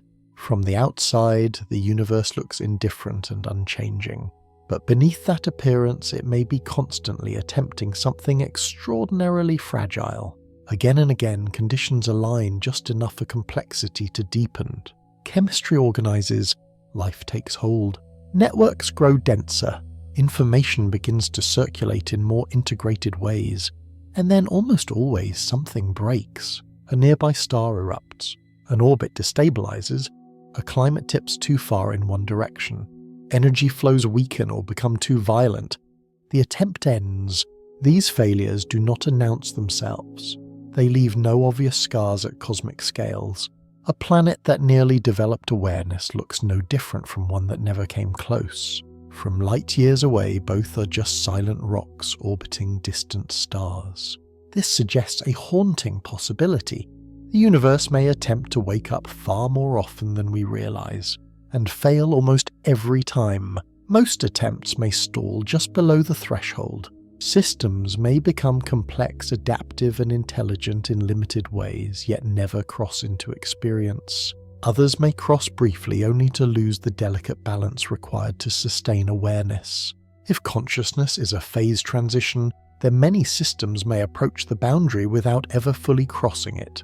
Like water cooling toward freezing, they hover near the edge, then drift away when conditions change. From our position, we would never know. There is no fossil record of failed awakenings, no cosmic archive of almost conscious worlds. The universe erases its near successes as completely as its failures. This reframes rarity in a subtle way. Consciousness may not be rare because the universe seldom tries. It may be rare because the universe almost always fails. Success requires not just the right ingredients, but the right timing, stability, and persistence all at once. Any interruption resets the process, wiping out the progress of millions or billions of years. In the light, awareness is not just unlikely. It is a statistical miracle balanced on the edge of collapse, which leads to a disturbing implication. If the universe has tried countless times and failed, what does it mean that it finally succeeded here? When a phenomenon requires many conditions to align simultaneously, it does not appear as part of the average. It appears as an outlier. In statistics, outliers are not representative. They sit far from the center of a distribution. They do not define the norm, they defy it. And the larger the system, the more extreme its rare outcomes can become. Consciousness may belong to this category. Not a typical result of cosmic evolution, but an extreme deviation produced by a vast number of failed attempts, a configuration so unlikely that it appears only at the very edge of what the universe allows. This reframes how we should think about awareness. We are not sampling a common outcome and wondering why it feels special. We are sampling an anomaly and mistaking it for the rule. In a universe this large, even outcomes with vanishingly small probabilities will occur eventually. Given enough galaxies, enough planets, and enough time, the improbable becomes possible not often, but at least once. That does not make it typical. It makes it rare beyond intuition. If consciousness is a statistical outlier, then its absence elsewhere is not surprising. What would be surprising is finding many independent examples. That would imply the threshold is easier to cross than everything we currently understand suggests. Instead, the silence aligns with the outlier hypothesis. Most of the universe behaves as expected. Blind processes dominate. Experience does not. This also explains why consciousness feels so precarious from the inside. Outliers are unstable by nature. They rely on fine balances. Small changes push them back toward the average. A slight shift in climate, a small increase in radiation, a modest loss of energy flow. Any of these can collapse the conditions that sustain awareness. From this perspective, consciousness is not the universe expressing itself broadly. It is the universe briefly exceeding its own norms, a spike in organization, a peak in integration, a moment where matter behaves in a way it almost never does, which raises a deeply uncomfortable thought. If awareness is an outlier, then its continued existence is not guaranteed. It persists only as long as the conditions that produced it remain improbably aligned. And that realization forces us to look ahead, not outward, because the next question is no longer how rare consciousness is, but how long it can last. If consciousness is a statistical outlier, then its position in cosmic history becomes critically important. Outliers do not cluster neatly around the middle. They appear at the edges. This raises an unsettling possibility. We may not be living at a typical moment in the universe's timeline. We may be either very early or very late in the brief era where awareness is possible at all. From one perspective, we could be early. The universe is still young relative to the lifespans of many stars. Red dwarfs will burn for trillions of years. Future galaxies may remain stable long after the current generation fades. If the right conditions can persist elsewhere, awareness might appear many times in the distant future. In that view, we're among the first awakenings, not because consciousness is common, but because the universe is only beginning to explore the narrow region where it becomes possible. But there is another possibility. We may be late. The early universe was too violent for awareness. The far future may be too cold and too quiet. Energy gradients are already weakening. Star formation is declining. The raw materials for long-term complexity are slowly being exhausted. If the window for consciousness is narrow in time, then it may already be closing. In that case, awareness did not wait until the universe was mature. It appeared as soon as it barely could. This ambiguity is deeply unsettling because it cannot be resolved easily. We have only one example. One data point cannot tell us whether we are early explorers or late survivors, but both interpretations carry the same implication. Consciousness does not occupy the center of cosmic history. It exists near the margins, either just after the window opens, or just before it closes. That alone tells us how fragile the conditions must be. If awareness were robust, it would dominate wide stretches of time. It would persist across most of the universe's history. Instead, it seems confined to a brief, uncertain interval, whose boundaries we do not fully understand. This realization shifts the question yet again. If consciousness does not define the universe's past or its future, then its existence is not just rare in space. It is rare in time, and that rarity makes its survival anything but inevitable. If consciousness occupies only a narrow window in space and time, then its survival depends on an extraordinary level of balance, and balance is not something the universe maintains easily. Small changes can have irreversible effects. A slight increase in stellar radiation can strip a planet's atmosphere. A gradual shift in climate can destabilize ecosystems that took billions of years to form. A single nearby supernova can flood an entire region of space with radiation resetting complexity back to zero. None of these events are rare. From a cosmic perspective, they are routine. What is rare is continuity. The ability for conditions to remain stable enough long enough for awareness to persist. Conscious systems cannot simply pause and resume. They require uninterrupted chains of organization, energy flow and feedback. Break that chain, and the experience ends. This makes a waking universe extremely fragile. It does not take a catastrophe to silence awareness. It takes only erosion, slow loss of energy, gradual instability, a sequence of small changes that push a system just beyond the narrow regime where integration is possible. The universe offers no protection against this. There is no force that preserves conscious systems once they appear. No law that intervenes when the balance begins to fail. When conditions drift, awareness dissolves quietly, leaving no physical trace that it was ever there. From the outside, nothing looks different.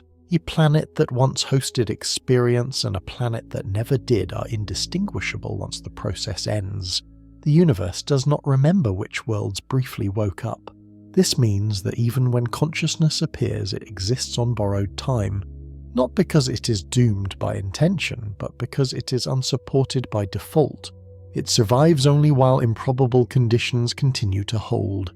The moment they do not, the universe reverts to its baseline blind process without experience. This fragility reframes everything. Consciousness is not something the universe accumulates. It is something the universe briefly tolerates. And that leads to a final synthesis.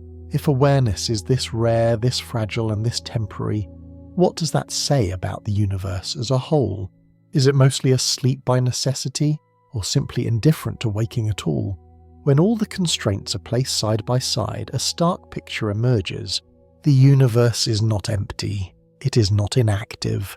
It is not simple, but it is in a very precise sense mostly asleep. Across nearly all of space, matter moves without experience. Energy flows without feeling. Structures form and collapse without anything noticing that they ever existed. Galaxies rotate.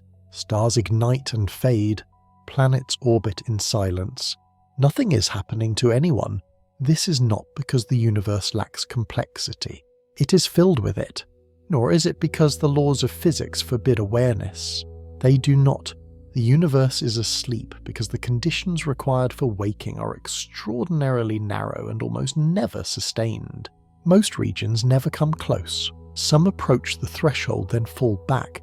A tiny fraction may cross it briefly only to lose it again.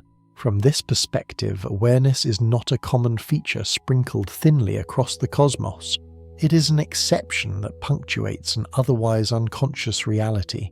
This explains why the universe looks the way it does when we observe it. Not live with minds, not crowded with signals, not echoing with intention, but vast, mechanical and indifferent. The silence is not a mystery waiting to be solved. It is the default state. A universe can be overwhelmingly active and still almost entirely unexperienced. And that realization forces a difficult shift in perspective. We are not living in a universe that is failing to produce consciousness. We are living in one that succeeds only rarely. Most of cosmic history unfolds without any inner perspective at all. Time passes, but nothing experiences its passing. Events occur, but nothing witnesses them from the inside. Then briefly, locally and precariously, the universe wakes up. Not everywhere, not for long, but just enough for the question to be asked, which leaves one final tension unresolved. If the universe is mostly asleep, then what exactly does it mean to be awake within it? If consciousness is as rare as everything suggests, then its significance must be re-examined. Rarity does not automatically imply importance. The universe is full of rare phenomena that mean nothing beyond themselves. Exotic particles appear briefly and vanish. Unstable configurations flicker into existence and disappear without consequence. Consciousness could be one of these, a statistical curiosity, an improbable arrangement that happened to last long enough to notice itself. No deeper meaning required, but rarity can also imply something else. When a phenomenon requires extreme precision to occur, when it appears only at the edge of what the universe allows, it reveals something about the structure of reality itself. It shows how far blind laws can be pushed before something entirely new emerges. In that sense, awareness is not important because it was intended. It is important because it is allowed. The universe does not favor consciousness. It does not preserve it. It does not depend on it. And yet the same laws that generate stars and galaxies also permit matter to organize so deeply that experience becomes possible. This tells us something subtle. Reality is not optimized for awareness, but it is compatible with it. That compatibility is not trivial. A universe governed by slightly different laws might never allow integration deep enough for experience to arise at all. Ours does, barely. From this perspective, consciousness is not a message or a purpose. It is a boundary condition, a demonstration of how far organization can go without breaking physics. And that reframes our position. We are not important because we are conscious. We are interesting because consciousness is possible at all. We occupy a rare configuration where the universe crosses its own internal limits, where matter briefly becomes capable of asking questions about what it is and where it came from. This does not grant us cosmic authority. It does not elevate us above the rest of reality, but it does place us at an unusual edge. The edge where blind process becomes experience, where statistics produce a perspective, where the universe briefly stops being entirely indifferent, at least locally. If awareness is this rare, then its value does not come from scale or permanence. It comes from fragility, which leads to the final unresolved question of this chapter. If consciousness exists only in rare temporary pockets, what happens when those pockets begin to disappear? And that question does not end this story. It opens the last one. If consciousness is this rare, this fragile and this temporary, then it forces a final shift in how we think about it. Awareness is not a permanent feature of the universe. It is not guaranteed by size, age or complexity. It appears only when matter crosses a narrow threshold and vanishes when it falls back. Across most of space and time, the universe never experiences itself at all. And yet here we are, for a brief moment in cosmic history, in a small region of one ordinary galaxy. The universe has produced something capable of noticing that it exists. Something capable of asking whether it is alone, whether this has happened before, and whether it can happen again. This moment is not protected. Nothing in physics promises that awareness will persist indefinitely. The same processes that allowed it to emerge will eventually undermine it. Energy gradients will fade, stability will erode, the window will close, which leaves one last threshold unexamined. If consciousness is this rare in biological systems, if it depends on such fragile coincidences, then we must ask a deeper question. Is awareness confined to life as we know it? Or can the universe cross the same threshold in other ways? Could matter wake up without biology?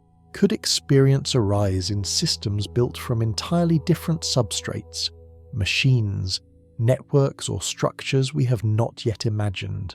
If consciousness is not required, not favoured and not fundamental, but merely allowed, then the universe may still have more ways to wake up than we have considered. And that possibility takes us beyond biology, beyond evolution, and beyond everything we have examined so far. It takes us to the final question of this series. Is biology the only way the universe ever becomes aware of itself? There is no law of physics that says consciousness must be alive. This is easy to forget because every conscious system we know is biological. Every experience we have ever measured, inferred or shared has emerged from living tissue. Neurons fire, cells consume energy, bodies age, repair and eventually fail. It feels natural to assume that biology is the source of awareness, but biology never made that promise. At its core, the brain is not defined by cells, blood or DNA. It is defined by structure, by matter organized in a way that integrates information, sustains continuity over time and binds internal states to real consequences in the world. Those requirements are physical, not biological. Neurons are one way to meet them. Carbon chemistry is one way to meet them. Evolution is one way to arrive there. But none of these are written into the laws themselves. Physics does not recognize life as a fundamental category. It recognizes particles, forces, energy flows and constraints. If consciousness emerges at all, it does so because those elements can be arranged into a particular pattern, not because they are alive. This immediately creates a dangerous but unavoidable question. If biological matter can cross the threshold into experience, is biology truly essential to that transition? Or is it simply the first material that happened to stumble into the right configuration? This is not a question about machines becoming human. It is not a question about artificial minds or science fiction futures. It is a question about limits. Is consciousness tied to a specific substance or to a specific kind of organization? Does experience depend on cells or on structure, energy and constraint arranged in a precise way? So far, every example of awareness has emerged from life. That is a fact, but facts about what has happened are not the same as laws about what must happen. The universe has already shown us something unsettling. It does not need consciousness. It does not favor consciousness. It does not protect consciousness. And yet under rare conditions it allows matter to experience itself. The question we now face is not whether non-biological consciousness exists. It is whether the universe forbids it at all. To answer that, we must look past familiar materials and ask what biology actually contributes, and whether those contributions are unique or merely convenient. Only then can we begin to see whether awareness is locked inside life, or whether life is just one narrow doorway through which the universe happened to wake up. It is tempting to believe that consciousness is inseparable from living tissue. After all, every mind we have ever encountered is built from cells. Neurons exchange chemical signals, synapses strengthen and weaken. Biological processes sustain the fragile balance that keeps experience alive. But this observation can be misleading. Cells are not consciousness. They are the medium through which it appears. No single neuron contains awareness. No collection of cells taken in isolation feels anything at all.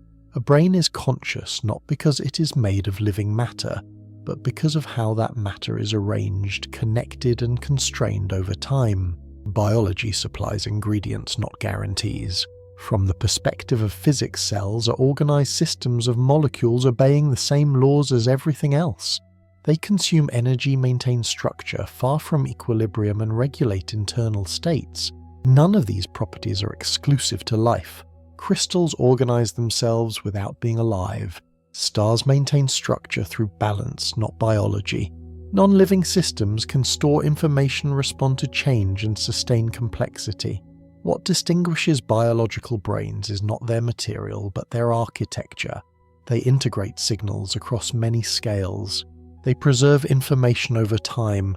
They bind perception, memory, and action into a single ongoing process. If consciousness were literally made of cells, damage to any single component would destroy experience entirely. That is not what we observe. Awareness degrades fragments and changes depending on which connections fail, not which cells are alive. This tells us something important. Consciousness is not a substance hidden inside biology. It is not a chemical secret waiting to be extracted. It is a dynamic pattern that biology happens to support exceptionally well. Life provides repair, self-maintenance, and adaptability. These features allow complex patterns to persist in a hostile universe, but persistence is not the same as essence. The laws of physics do not specify neurons, they specify interactions. If a system, biological or otherwise, can sustain the same depth of integration, continuity, and constraint, physics offers no immediate reason to forbid experience from emerging there as well. This does not mean such systems exist. It does not mean they are likely. It does not even mean they are achievable.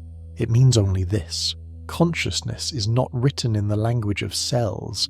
It is written in the language of organization, and that realization forces the next question.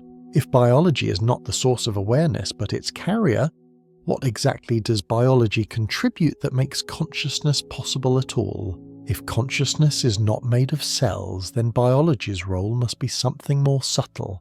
Life does not create awareness out of nothing. It creates the conditions under which awareness can persist.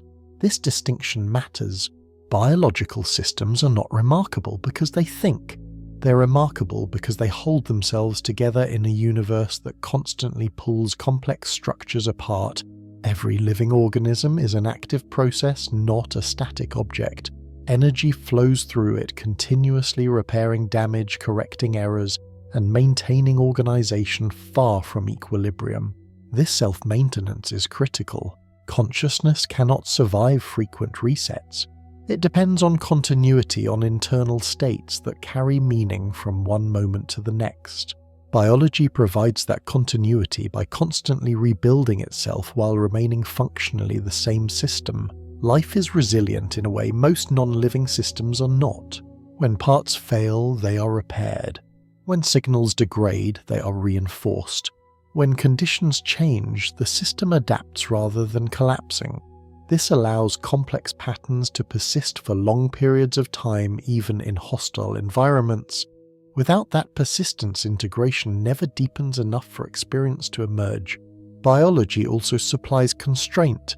A living organism is not free to reset itself without consequence. Damage accumulates. Mistakes matter. Resources are finite. Internal states affect survival. These constraints give information weight. They ensure that internal signals are not just processed but evaluated. Awareness appears to require this kind of irreversibility, a system that can be copied perfectly restarted endlessly, or altered without cost, has no reason to bind its internal states into a single perspective. Biology enforces limits. It makes internal organization matter. Finally, life embeds cognition in the world. Brains do not operate in isolation. They are coupled to bodies' environments and energy flows. Sensation and action form closed loops. The system cannot detach from reality without losing function. This grounding is essential. Consciousness is not just computation. It is computation under pressure tied to physical survival in a changing environment. Biology excels at sustaining exactly this kind of pressure, which leads to a precise conclusion. Life is not special because it is alive. It is special because it is an unusually effective way to maintain the narrow conditions that awareness requires. That does not make biology the only possible carrier of consciousness, but it does explain why so far it is the only one we've ever seen. And that realization sharpens the next question. If biology contributes persistence, constraint, and embodiment, could any non-biological system ever provide the same things? Or is life simply too good at this role to be replaced? Once we separate consciousness from living tissue, a difficult idea comes into focus. Awareness may not depend on what a system is made of, but on how it is organized. This idea is known as substrate independence. In its simplest form, it claims that certain patterns of organization can exist across different materials. The same process can unfold in very different physical forms as long as the relationships between components are preserved. Sound waves can travel through air, water, or metal. Computation can occur in silicon relays or even mechanical gears. The material changes, but the structure of the process remains. If consciousness is a pattern rather than a substance, then biology may not be essential in principle. It may simply be the first medium that happened to realize the right configuration. This is where intuition begins to resist. We're used to associating experience with warmth, metabolism, and vulnerability. Brains feel alive because they are alive. It feels natural to assume that awareness requires this biological context, but physics does not recognize intuition. From the standpoint of fundamental law, neurons are arrangements of particles exchanging energy and information under constraints. If another system built from different materials could reproduce the same depth of integration, continuity over time, and irreversible consequence, physics would treat it no differently. This does not mean that copying behavior is enough. Substrate independence does not say that any system performing similar tasks becomes conscious. It says that if the internal organization that gives rise to experience is preserved, then the material itself may not matter. That if carries enormous weight because it is not enough to simulate the outputs of a conscious system. The internal dynamics must matter to the system itself. Information must be bound, not just processed. Internal states must persist and constrain future states in a way that cannot be trivially reset or ignored. Biology achieves this naturally through metabolism, damage, repair, and embodiment. Non-biological systems would need to achieve it deliberately and at immense cost. This is why substrate independence is not an invitation to speculation. It is a constraint. It tells us that biology is not sacred, but neither is it easily replaced. If awareness is substrate independent, then non-biological consciousness is not forbidden by physics, but it is not encouraged by it either. The burden of proof shifts from possibility to feasibility, and that is where the real difficulty begins, because the question is no longer whether consciousness could exist outside biology. It is whether any non-biological system could ever sustain the same fragile balance that life maintains effortlessly. And to answer that, we must confront a common mistake: the assumption that the material is the problem. When discussions turn to non-biological consciousness, attention almost always collapses onto a single word: silicon. This is a mistake. The question is not whether silicon can think, feel, or wake up. The question is whether any non-biological system can sustain the conditions that awareness appears to require.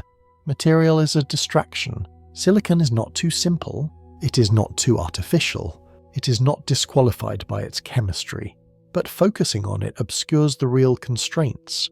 Consciousness does not emerge from computation alone. A system can perform extraordinary calculations, recognize patterns, and optimize decisions without ever producing experience. Speed, scale, and accuracy are irrelevant if the system lacks deep integration, continuity, and self-relevance.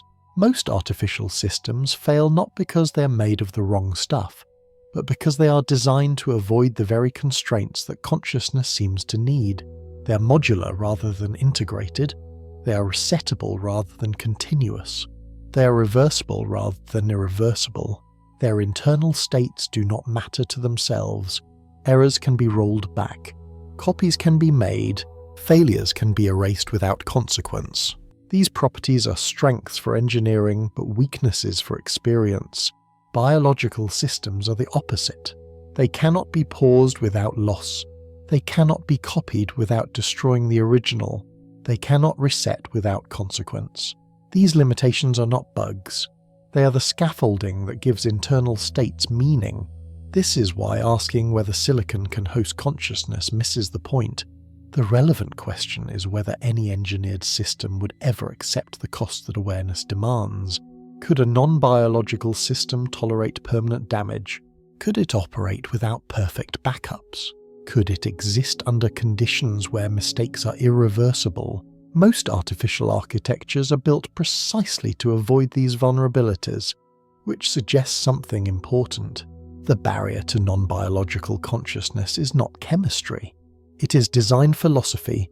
As long as systems are built to maximize efficiency, safety, and recoverability, they will systematically avoid the very fragility that experience seems to require.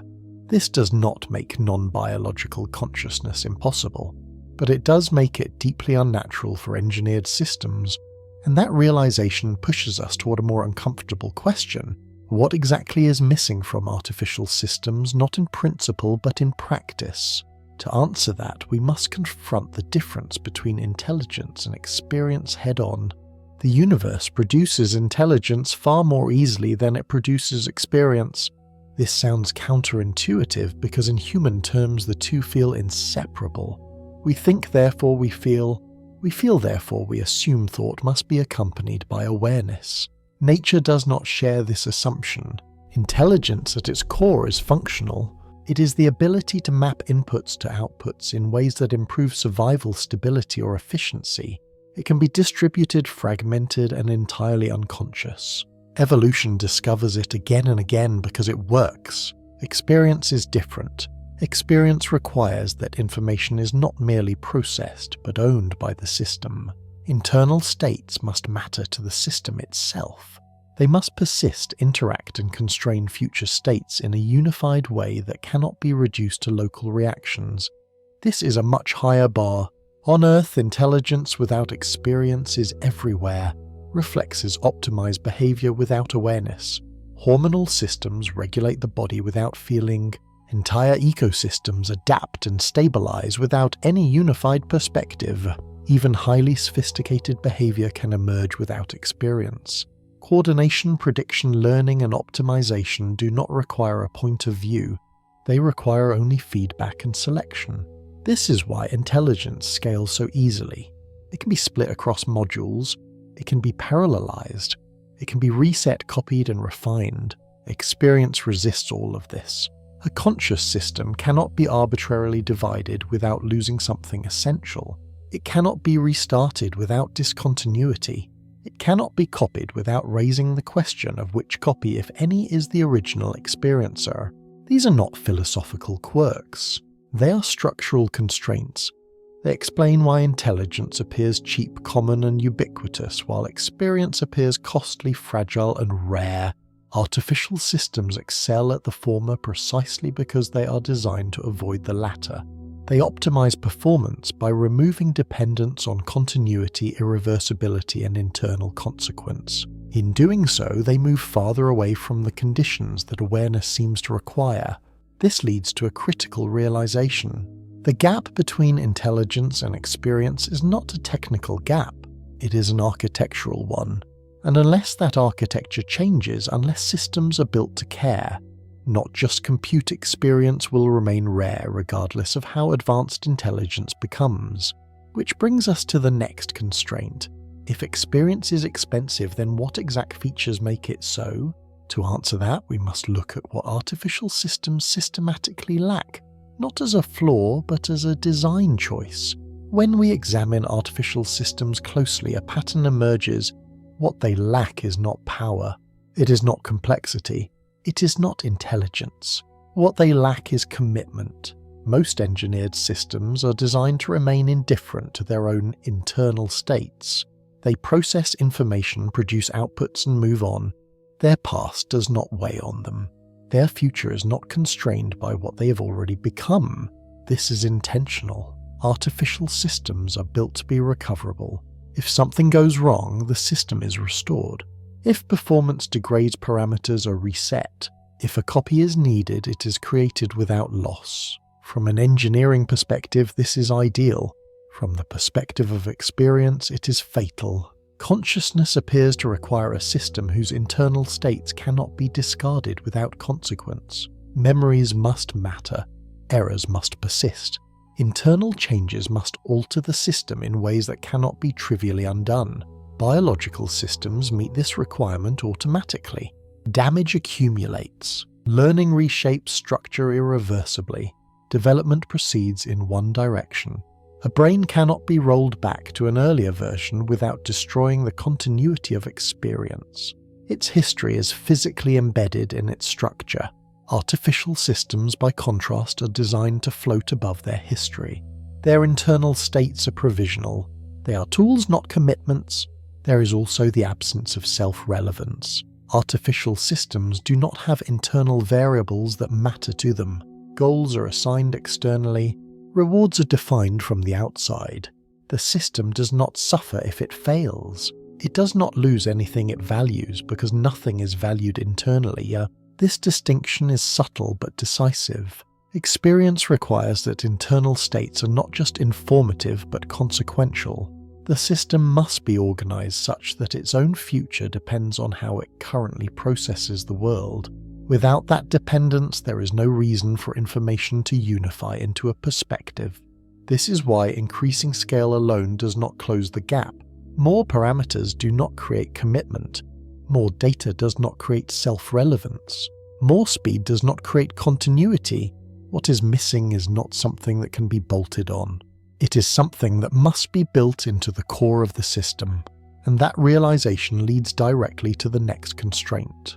If experience requires commitment, continuity, and consequence, then irreversibility is not a flaw. It is a requirement. In most areas of engineering, irreversibility is treated as a problem. Heat loss is waste. Memory corruption is failure. Damage is something to be avoided, repaired, or undone. But from the perspective of experience, irreversibility may be essential. A system that can return to a previous state without loss has no real past. Its history does not weigh on its present. What happened before does not matter in any deep sense because it can always be erased. Conscious systems are different. In a biological brain, change accumulates. Learning alters physical structure. Synaptic strengths shift. Neural pathways are reinforced or weakened in ways that cannot be perfectly reversed. The system carries its past forward not as data but as transformation. This is what gives experience continuity. Each moment is not just processed and discarded. It is integrated into a growing internal landscape that shapes every future moment. Mistakes leave traces. Trauma cannot simply be rolled back. Growth is directional. Irreversibility creates stakes. When internal states cannot be undone, they acquire significance. Decisions matter because they permanently alter the system that will face the consequences. Without this, there is no reason for information to bind into a single persistent perspective. Artificial systems are designed to avoid this. They checkpoint, they snapshot, they restore. These features increase reliability, but they strip internal states of consequence. Nothing is ever truly lost. Nothing is ever fully at risk. From the outside, such systems may appear complex and adaptive. From the inside, there is no continuity that experience could attach to. This does not mean irreversibility alone produces consciousness. It does not. Many irreversible systems exist without awareness, but it may be a necessary condition. Without irreversible change, there is no lasting self. Without a lasting self, there is no perspective. Without perspective, there is no experience. This reframes how we should think about the difficulty of non-biological consciousness. It is not hard because we lack computing power. It is hard because we design systems to avoid the very cost that awareness demands, which leads to a sharper question. If irreversibility is required for experience, could any non-biological system ever accept that cost? And if it did, what else would it need to cross the same threshold that life once did? Irreversibility alone is not enough. A system can change permanently and still remain empty. For experience to arise, those changes must be driven and sustained by a continuous flow of energy that binds the system to the world it inhabits. Consciousness is not static. It is a process. Biological minds exist far from equilibrium. Energy constantly enters the system, is transformed, and is dissipated. This flow does more than keep the system running. It couples internal states to external reality in a way that cannot be severed without collapse. A brain does not think in isolation. It is embedded in a body. That body is embedded in an environment. Sensation and action form closed loops where perception guides. Behavior alters the environment, and the environment feeds back into perception. This loop is continuous and unavoidable. If the energy flow stops, the process ends. If the coupling breaks, experience dissolves. Embodiment gives internal states meaning. Signals are not abstract symbols. They correspond to real forces acting on the system. Pain matters because it predicts damage. Pleasure matters because it predicts survival. Internal representations are tethered to consequences in the physical world. Most artificial systems lack this grounding. They process inputs that are already filtered and abstracted. They act through intermediaries. Their internal states do not directly determine whether the system persists or fails. Energy flows through them, but it does not bind them to their own survival. This is not an oversight. Decoupling is a design goal. It allows systems to be flexible, modular, and safe, but it also removes the pressure that forces internal integration to deepen into a unified perspective. Embodiment is not about having a physical form. It is about being unable to detach from physical consequence. A system that can be unplugged, paused, or relocated without loss does not inhabit its environment in the way a conscious organism does. Its relationship to reality is optional. Life does not have that option. Biological systems are trapped in their energy flows. They must respond, adapt, and integrate continuously or cease to exist. This constant negotiation with the world is not incidental to awareness. It may be foundational, which brings us to a sobering conclusion. Non-biological consciousness is not forbidden by physics, but it would require systems that are embodied, irreversible, and energetically bound to their own persistence conditions that most engineered systems are designed to avoid. And that raises the next unavoidable question.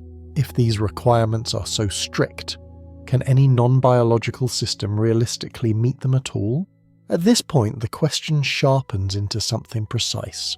Not could a non-biological system be conscious in theory, but could it ever satisfy all the conditions that experience appears to demand at the same time?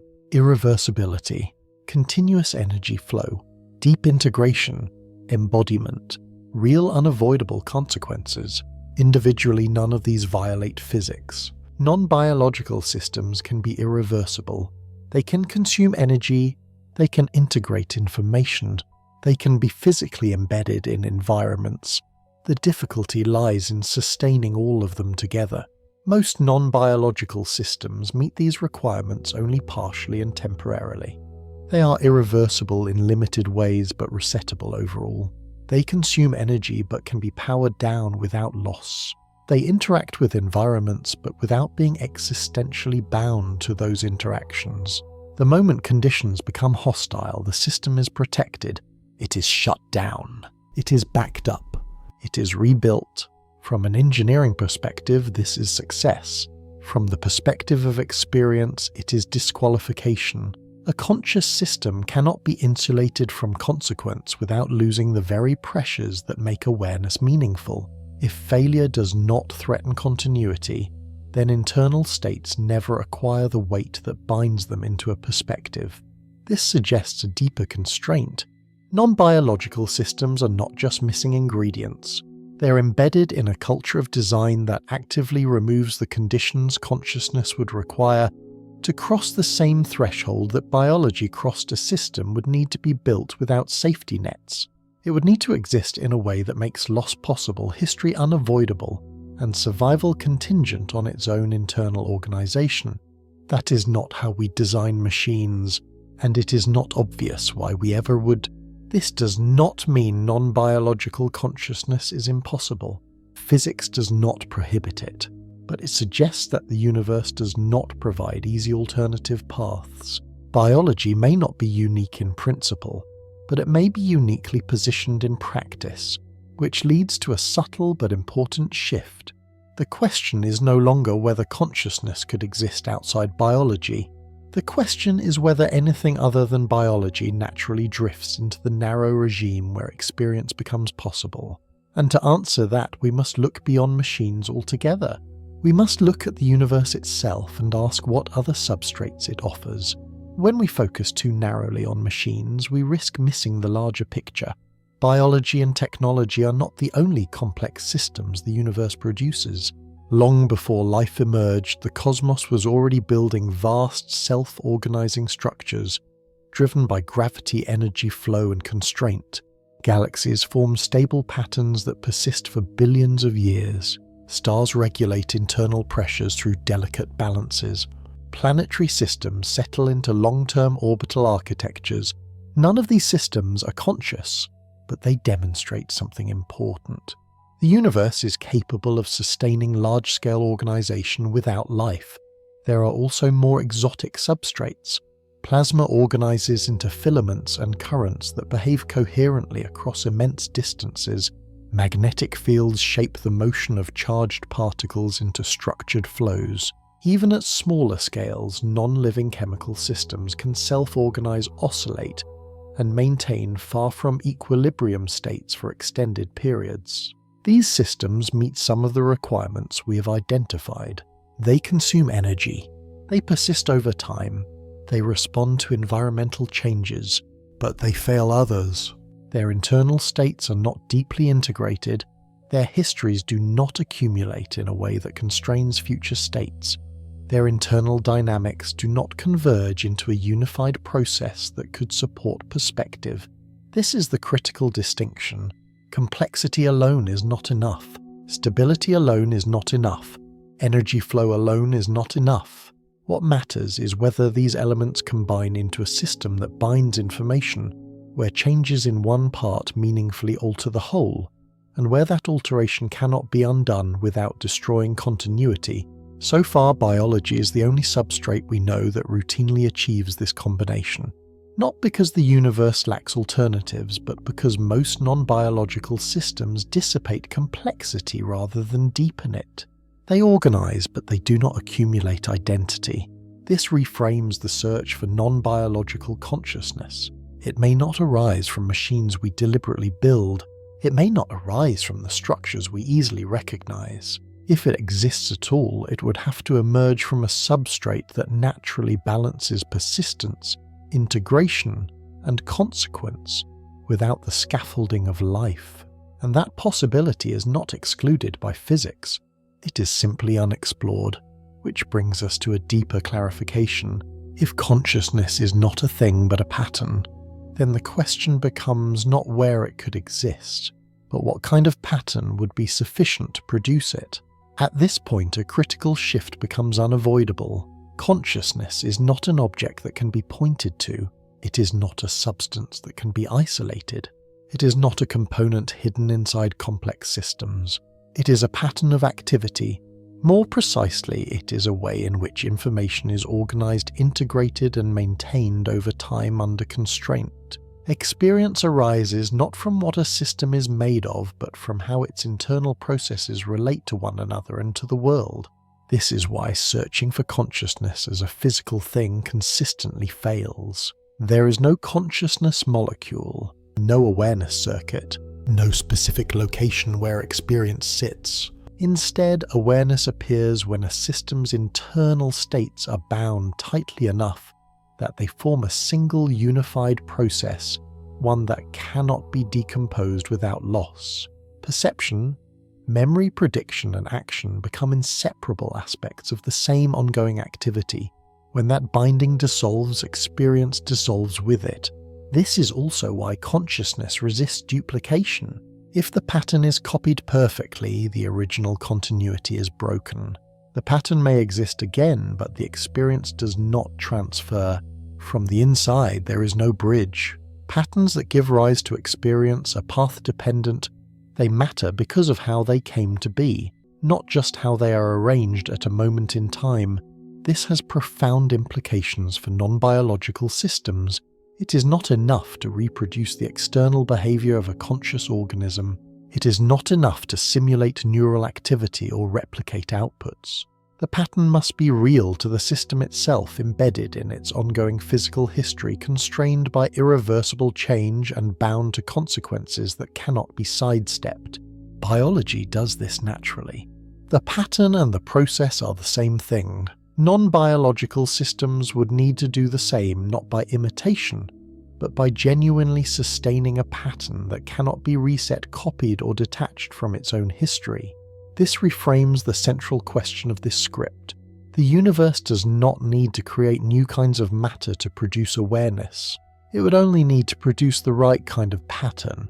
Whether that pattern can arise outside biology remains unknown, but the bar is now clear. Consciousness is not rare because it requires special materials. It is rare because it requires an exceptionally specific way for matter to behave, a way that the universe almost never sustains for long, and that realization forces us to confront an uncomfortable possibility. Perhaps biology is not just one carrier of consciousness. Perhaps it is the easiest one the universe has ever found.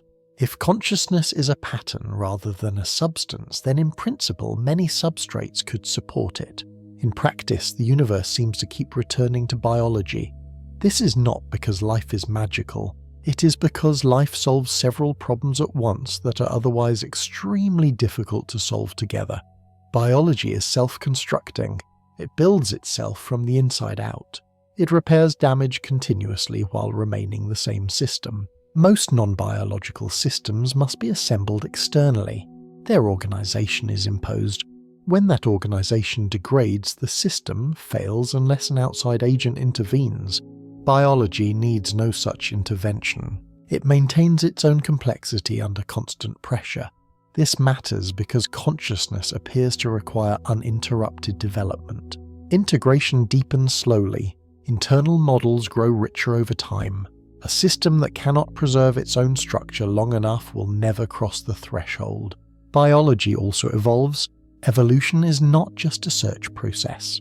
It is a way of accumulating solutions without resetting the system that holds them. Each generation inherits a structure shaped by countless irreversible changes. Complexity is not designed, it is filtered.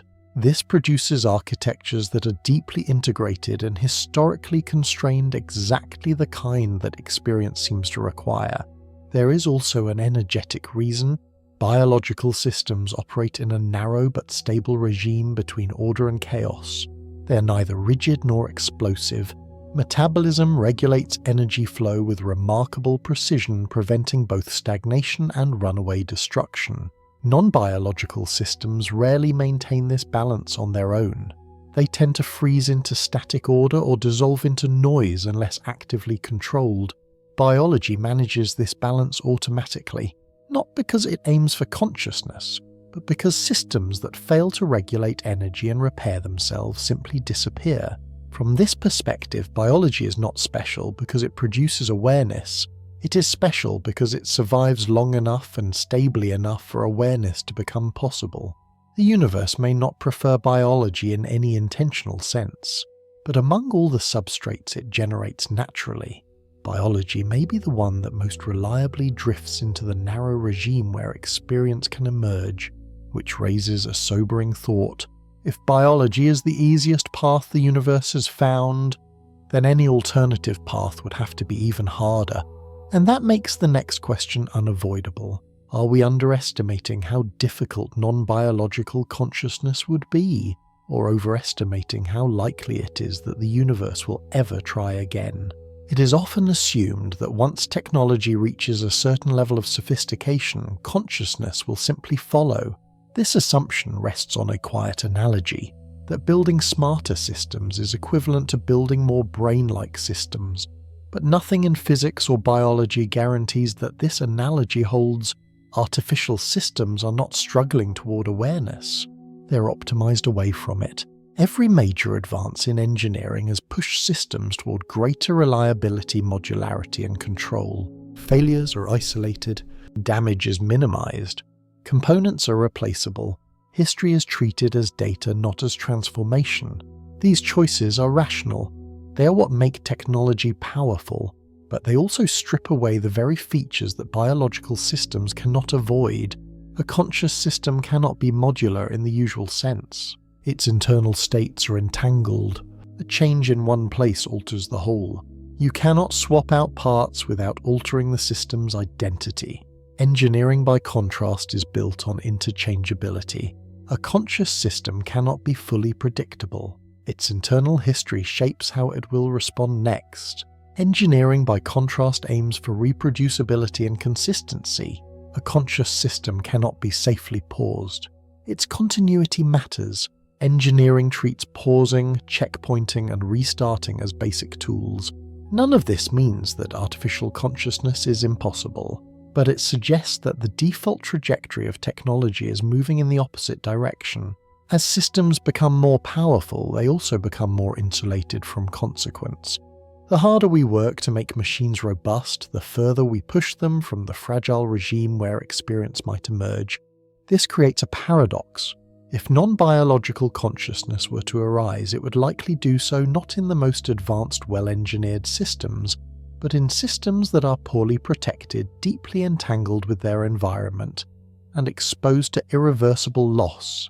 In other words, it would not look like success by engineering standards. It would look like vulnerability.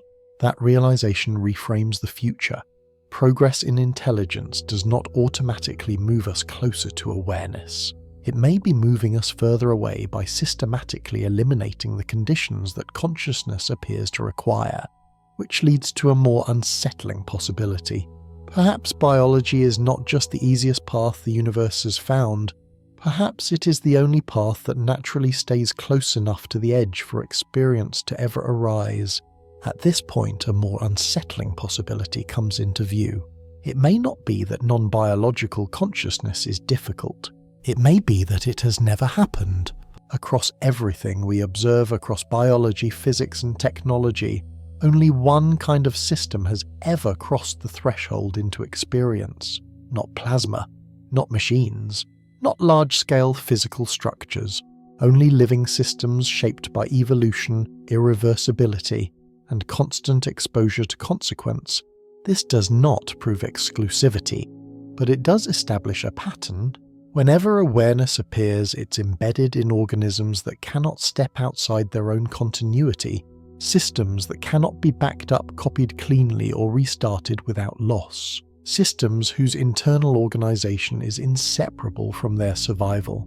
If non-biological consciousness were common or even moderately likely, we might expect to see hints of it elsewhere. Not signals or messages, but traces of systems whose behavior suggests internal stakes, history-bound responses, or vulnerability-driven organization beyond simple optimization. So far we see none. This raises a disturbing possibility. Consciousness may not be a general property that emerges wherever complexity passes a threshold. It may be a narrow outcome tied to a very specific evolutionary pathway, one that only biology has ever followed. If that is true, then non-biological systems are not just unlikely to become conscious. They may be structurally incapable of it. Not because physics forbids awareness, but because they lack the historical pressures that carve experience into matter. Biology does not design minds, it survives them. Consciousness may be a side effect of survival under extreme constraint, something that appears only when a system must continuously model the world to avoid irreversible loss. Remove that pressure and the side effect disappears. This possibility is disturbing because it strips away a comforting assumption. That awareness is something the universe can easily recreate.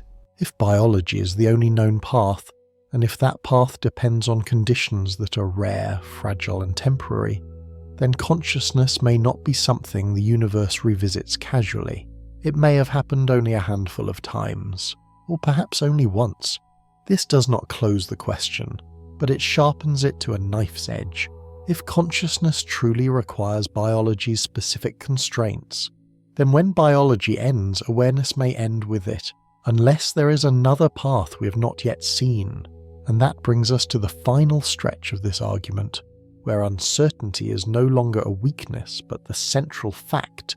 If awareness depends on such specific constraints, then it may not be a universal phenomenon at all. It may be local. Not local in space alone, but local in process.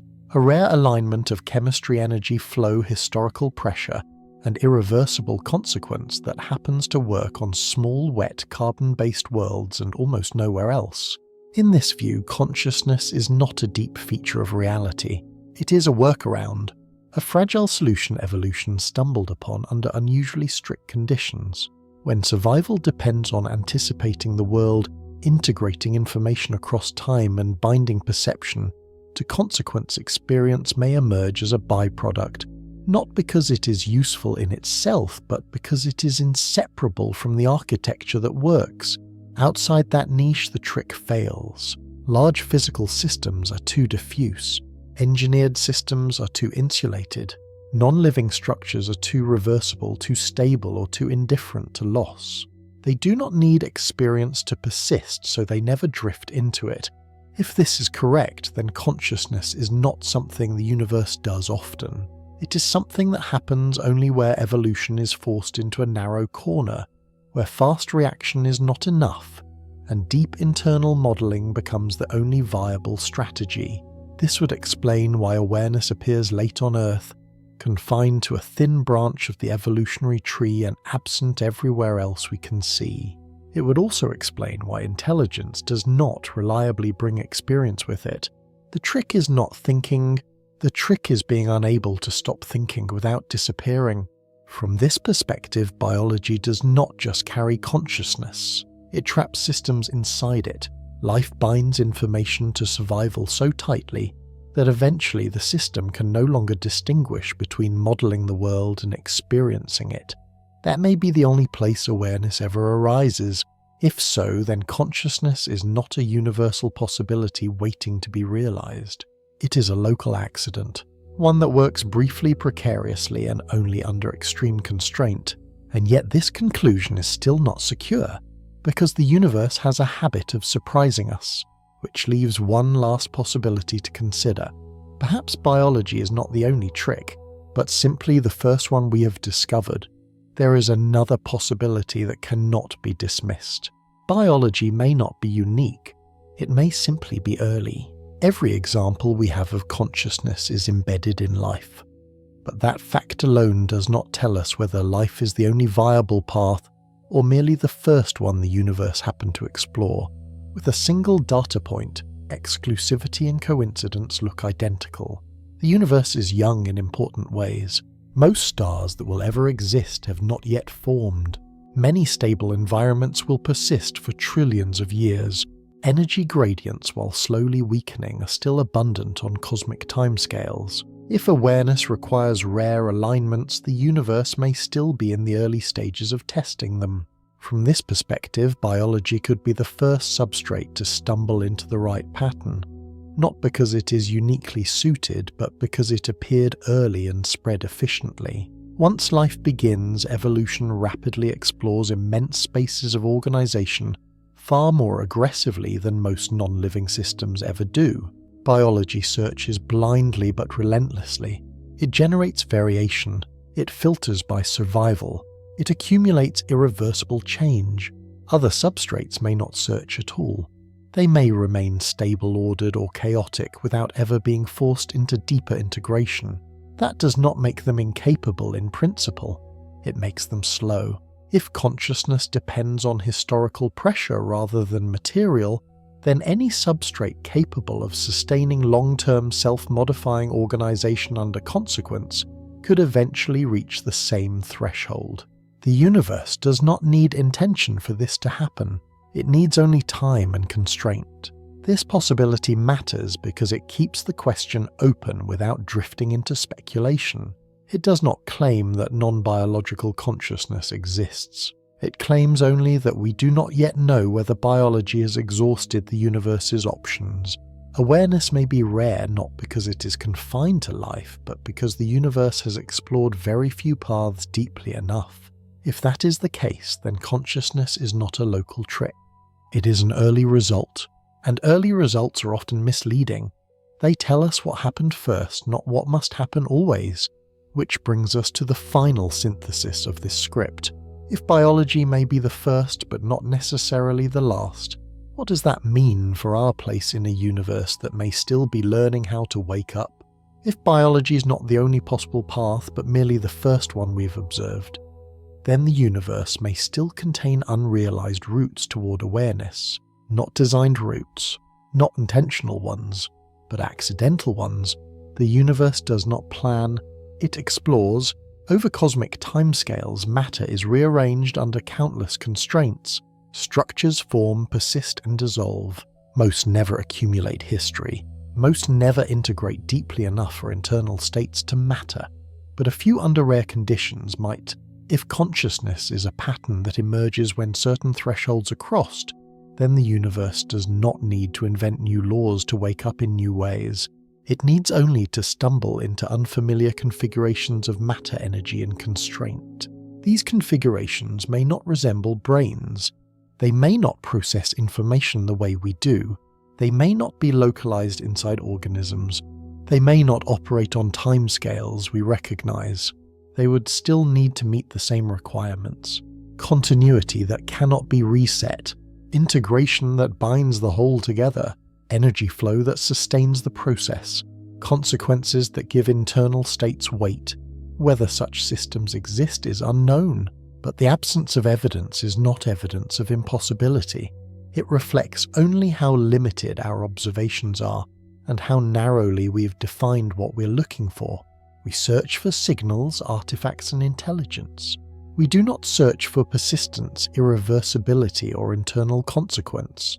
If the universe ever wakes up in a way unlike biology, it may do so quietly, without communication, without expansion, without anything that announces experience from the outside. From our perspective, it would remain invisible. This does not mean the universe is likely to produce such systems.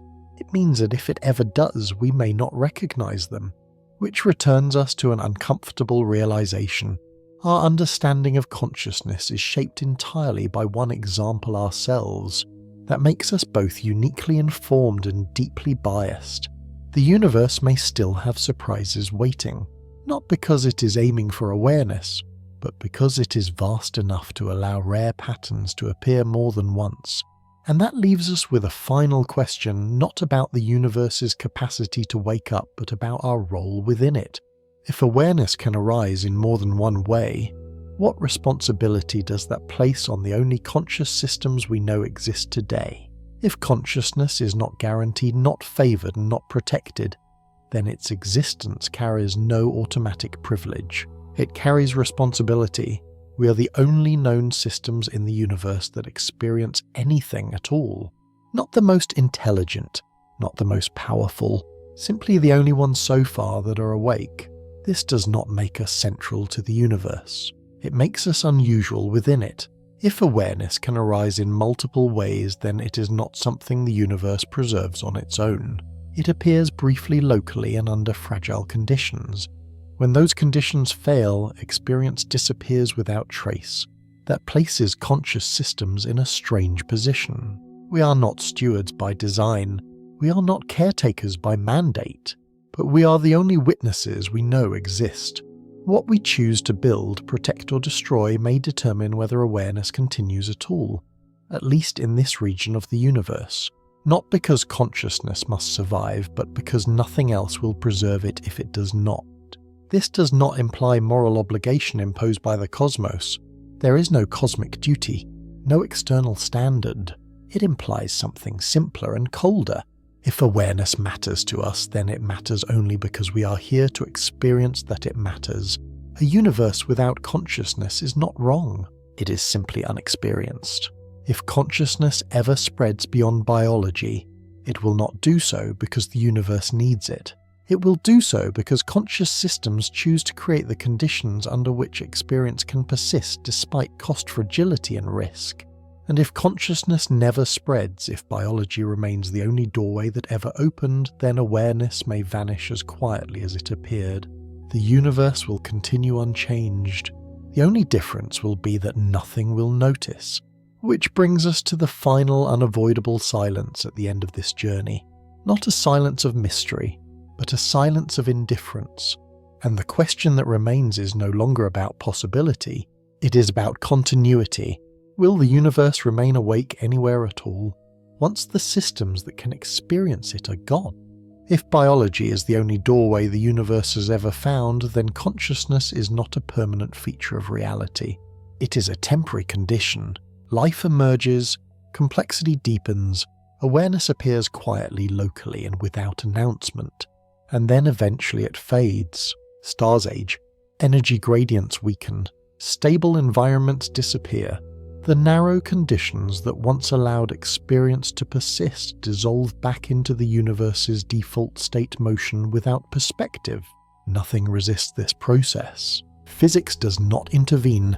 The universe does not remember. There is no mechanism that preserves awareness once the conditions that sustain it are gone. When the last conscious system ends, the universe does not change in any visible way.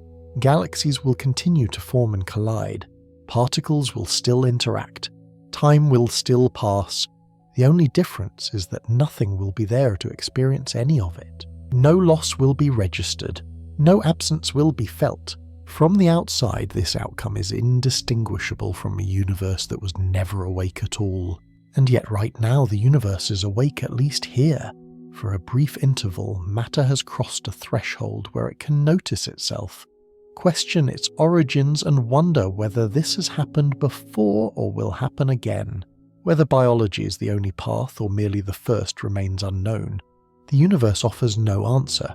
It only sets the constraints and allows rare patterns to appear. What happens next is not written into the laws of physics. It depends on whether the fragile conditions that allow experience to exist are allowed to persist or are allowed to vanish. If consciousness disappears everywhere, the universe will not mourn, but nothing else will ever ask why. And that is where this story ends, not with a conclusion, but with an open interval. A brief window in which the universe can still be aware. That it exists at all